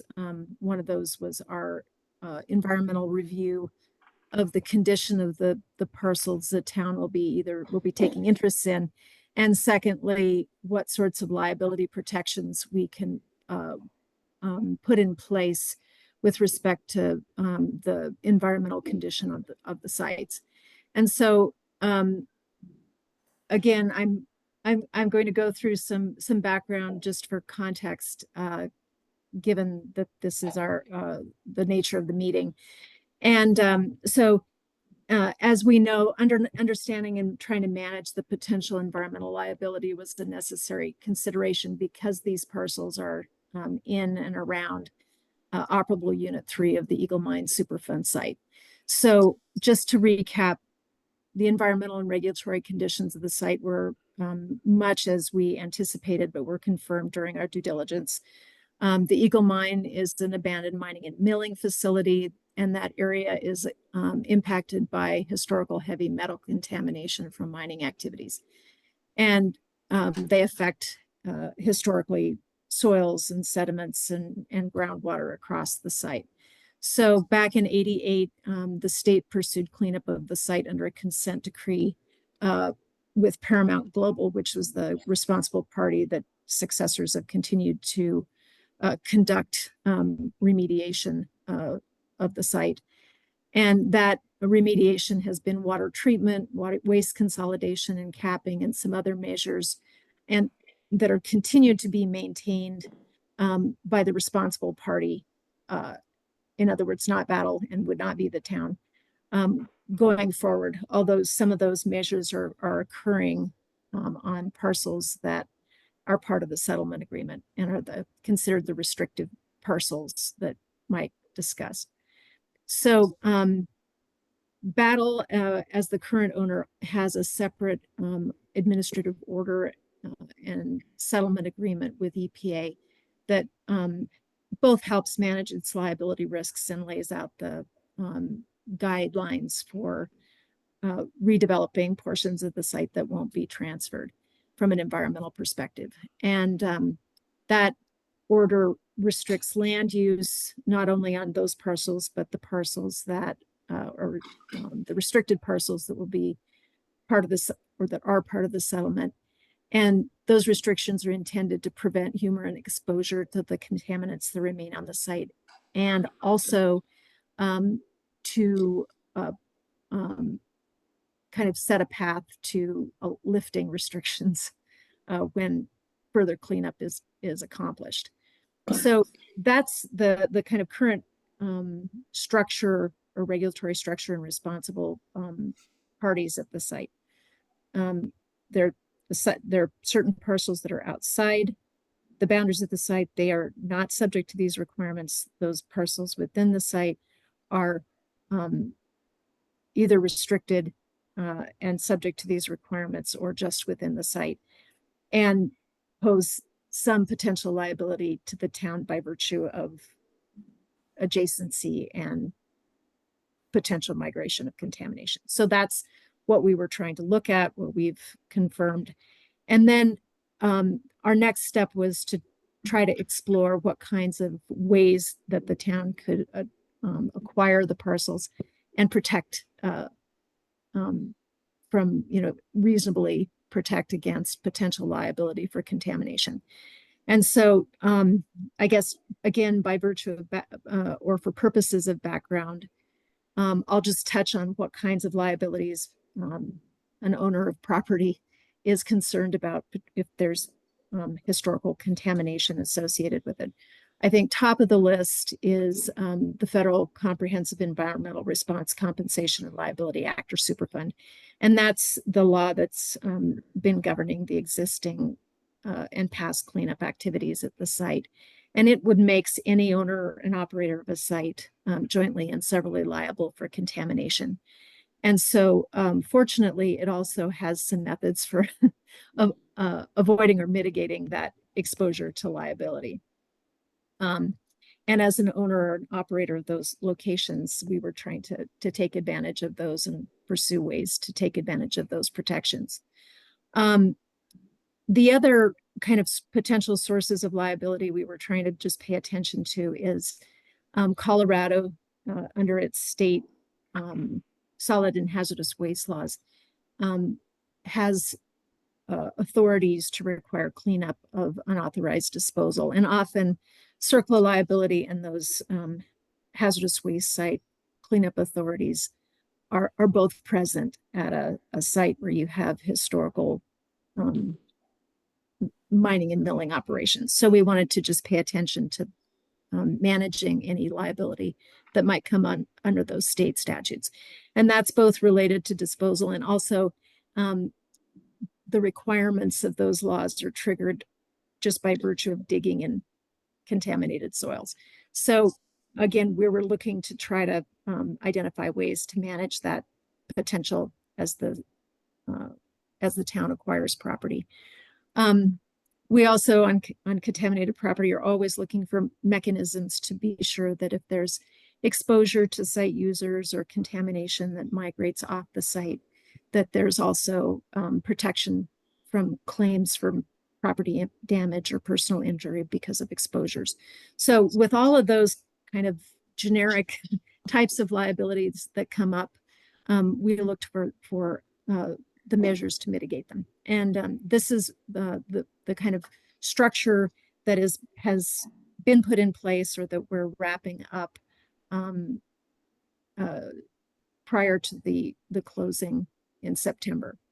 So at the kind of most basic level, the types of interests in the property that Mike described have been tailored to try to protect the town from liability until sites that are, contaminated have been cleaned up. So the sites that we found to be outside the site to have no kind of historical sources of contamination are the sites or the tracts that are designated to be taken in fee title at closing. The parcels that are still dirty have easements and restrictions on them that will be maintained until the site is clean and this town elects to take title. And of course, that's an option, as Mike mentioned. So that option, presumably the town would not exercise until the site was clean, the tract was clean. And also, there are other considerations that might affect that decision, but the option was intended to make that path available when the sites were actually clean and the liability risks were lower. At a second level, CERCLA or Superfund provides defenses to liability for parties that conduct what's called all appropriate inquiry prior to purchase and then take what are called reasonable steps and perform continuing obligations post-closing. Those types of steps and requirements are satisfied with a phase 1 environmental site assessment, which was done and will meet all of the regulatory requirements for those assessments at the time of closing. And then to address the continuing obligations and reasonable steps that are necessary, we've reached out to both EPA and the state to have them do or provide what are called comfort letters to the town. And the comfort letters talk about the types of uses and methods of managing any existing contamination on the site during the site use to avoid any future liability at the site. And so that's those letters are essentially kind of an instruction, a list of instructions for how to use these parcels without incurring liability. The third level of protection we've sought and obtained is a place on Battle Mountain's administrative settlement. And at the time that title to property transfers to the town will have the same protections from liability and the same, will be operating the parcels under the same structure that Battle operates the parcels that it maintains title to. And what that means is there are some specific processes and procedures for developing those parcels that EPA approves. And when they are managed and developed in that way, the order says EPA won't sue. And also it is a document that invokes defenses to liability if third parties were to sue about the condition or the cleanup that was done on the parcels. So it's a very, it duplicates some of the protections that Circle provides to bona fide prospective purchasers or BFPPs that I talked about earlier, but it's a little bit more robust in the when it's provided in the form of a settlement agreement. So that's a very nice protection that EPA will be extending to the town. The last types of protections I just want to touch on briefly are Minturn, like other governmental entities in Colorado, has some immunities from tort suits, which will also provide protection from environmentally triggered claims. And that's just a protection that Minturn benefits that many property owners don't.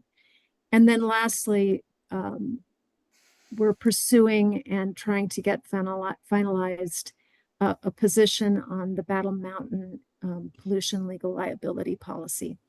And that policy doesn't cover cleanup costs, but it does respond to third-party claims and certain types of governmentally required actions at the site.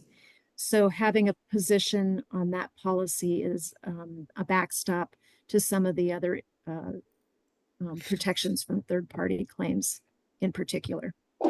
So these pieces will be bringing to you in more detail in the meeting Mike mentioned on August 21st.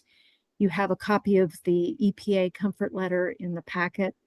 The CDPHE comfort letter is still being finalized, but will be provided. And we should have our final scope of insurance protection ready to report back at that time also. So I guess in short, I think we've been able to put together a pretty robust package of liability protections and been able to complete the due diligence we needed to perform. And you know, these parcels will certainly have some procedural hurdles associated with them, but they shouldn't be material sources of liability to the town, at least the environmental conditions. So Holly, can you think of any instance in the way everything's gotten set up now and that Minturn could incur some liability? Is there anything that could happen that could do that? So a couple of, you know, general thoughts and is that are always true. You can always be sued. And however, the types of things that Minturn might do that could result in, you know, a successful claim or assertion of additional requirements by EPA or the state would be essentially taking action on these parcels that resulted in exacerbating contamination that's there. You know, for example, the CTP parcel it's a waste repository under a cap. If you were to damage that cap or allow work or development on the site that somehow damaged that area, that would be a potential source of liability or an action that could defeat some of the defenses I talked about. Certainly any new dumping or contamination that was introduced by the town is a separate set of issues, but that's the same liability you face with any properties owned or managed by the town, is the introduction of something new. Basically the types of activities that could result in liability would be doing things that EPA and the state have told you not to do in their comfort letters. So you don't interfere with the ongoing operation of water treatment, damage caps, fail to get EPA approval to change land uses. And those are I guess our attempt in the comfort letters was really to make the pitfalls clear. Okay, and let's thinking about the CTP and the solar field. We'll be getting consultants to get better educated on that process, but are there anyone doing work on top of a CTP, such as a solar field operator or whatever? Are there certifications that they have to have in order to do that kind of work? So again, a couple of thoughts. You know, when you have a solar developer come in, you know, they're going to need all the business licensing and qualifications you do in picking a solar developer for other types of sites. The difference in what you would be doing here would be their procedures or their method of development would be something you'd work through with EPA. And we did ask EPA to address what those steps are in the comfort letter as well. Cool. Any other questions for Polly? Do we have any idea what the cost of the OTP remediation might be if for some reason we wanted to take title to that? Trying to think worst case scenarios, like the reservoir isn't built for some reason in 25 years or whatever it is. If we wanted to take title to that, looking at the potential valuation, would the costs to remediate that offset the potential sale price at full remediation? I'll confess, that's not something I've looked into. I'm thinking, Tim, you may have a very good idea of what that cost might be. I do, and Polly, it's actually, those cost estimates they're part of the feasibility study. So they are in the documents that are with the EPA now, and you can look them up. I think the cost to remediate the OTP was in the $8 to $10 million range. That was a few years ago, but that was the estimated cost at that time. And that's with filter coming on site from across 100 yards away. Yeah. Yeah, and of course those costs have certainly increased dramatically. Correct. Lynn, you got anything? Okay. I can't think of anything else. Well, the other, so Polly, if you can stay on the line, maybe a question comes up here in a second, but okay. The other element of due diligence, which I may also lean on Michelle a little bit about, is valuation. The town wanted to make sure that the council and the public understood that it was getting some things of real value as part of this settlement. And so we undertook to have an appraisal done by a person who lives here, I think in Eagle County, who specializes in complex kind of commercial land appraisals, undertake to value the parcels that the town is getting. And, you know, these valuations, and they're included in the memo, on a parcel by parcel basis. They, a couple of things. They assume a highest and best use, which the town may or may not choose to allow for the highest and best use of these parcels through a future public process where the town could implement zoning and development approvals for these parcels. But in order to understand what the true potential that is from a monetary standpoint, that's the basis that the appraiser set out to value them on. And then for these valuations in the memo, they're present values, and some of these parcels the town won't be receiving for, you know, potentially a number of years till after the reservoir is built and the OTP is remediated. So there might be a discount applied because that's value that the town would be getting at some point in the future. But I think what is important for council and for the public to note is that we're talking tens of millions of dollars here of value that the town is receiving. It's not necessarily value that could be immediately liquidated and converted into cash. But when looking at if the town were to go out on the open market and try to acquire lands in this area of similar quality, we would be paying tens of millions of dollars to do that. Michelle, any additional thoughts on appraisal? So I agree with everything that you said, and I will just add that Minturn has traditionally been very limited in the amount of publicly owned land that we have had, and this would considerably add to that portfolio. Any valuation questions or thoughts? Well, I would just like to say that the absolute maximum built out of at the highest value rate that was mentioned in the appraisal was $47 million. So it's a lot of money. So, you know, there are, as mentioned, there are a few additional hoops to jump through. We're coordinating with the title company.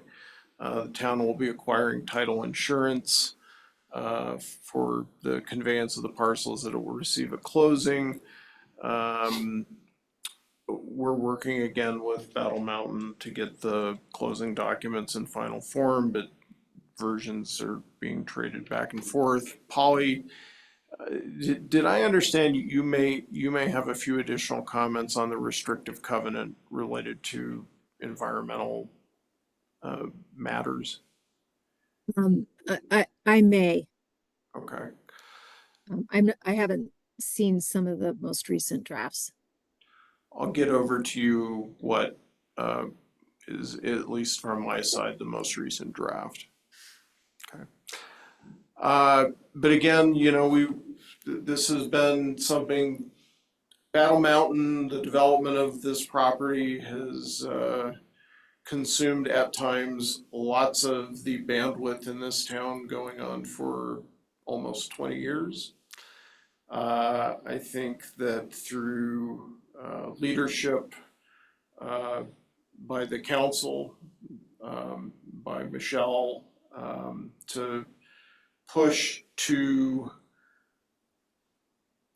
create space in which this settlement could be first created and then implemented has been an immense undertaking, and the efforts both by the developer, the community, which has shown up at times to provide input, as well as you all sitting here who have sat through a lot of meetings and given a lot of good feedback, really should be noted, because in the end, I believe this is a very good outcome for the town from a situation that for a long time had been nothing but a sore thumb for the town.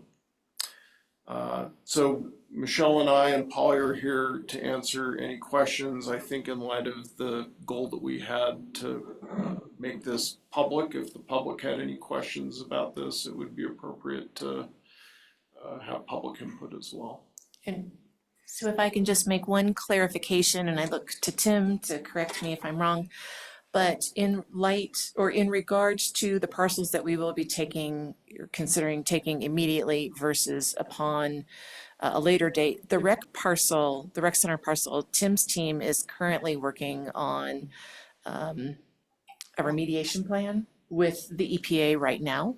And we plan to include that parcel in the conveyance once remediation is completed, which I think we're hopeful for later this fall, if that's correct. Yes. I just Yeah. want to clarify that. Yeah, I just checked with EPA this week, and they are in the final stages of approving the work plan, which allows the remediation to occur.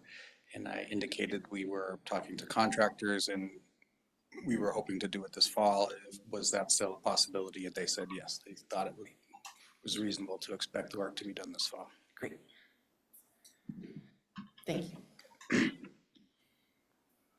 Okay, Lynn, you have anything you want to, questions you want to ask? No? Spencer? No? You doing a lot of audio online? We're almost there.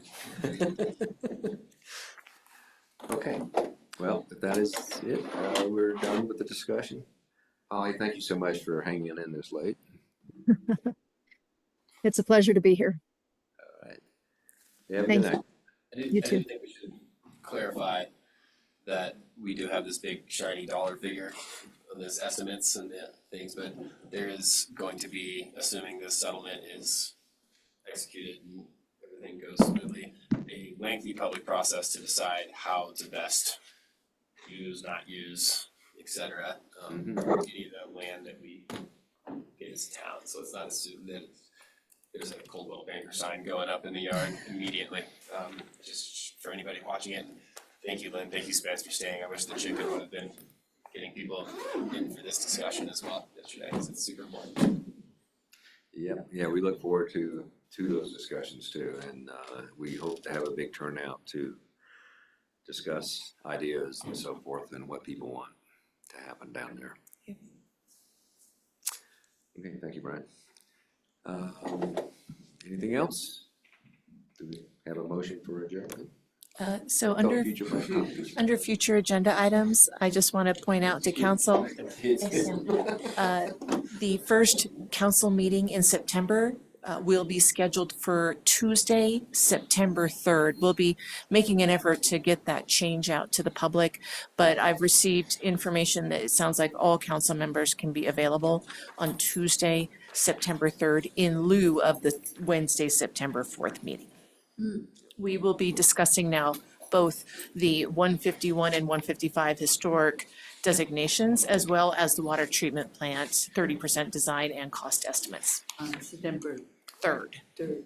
Tuesday, September 3rd. So it'll be a very interesting meeting, so get the word out. Yes. Both Thank you.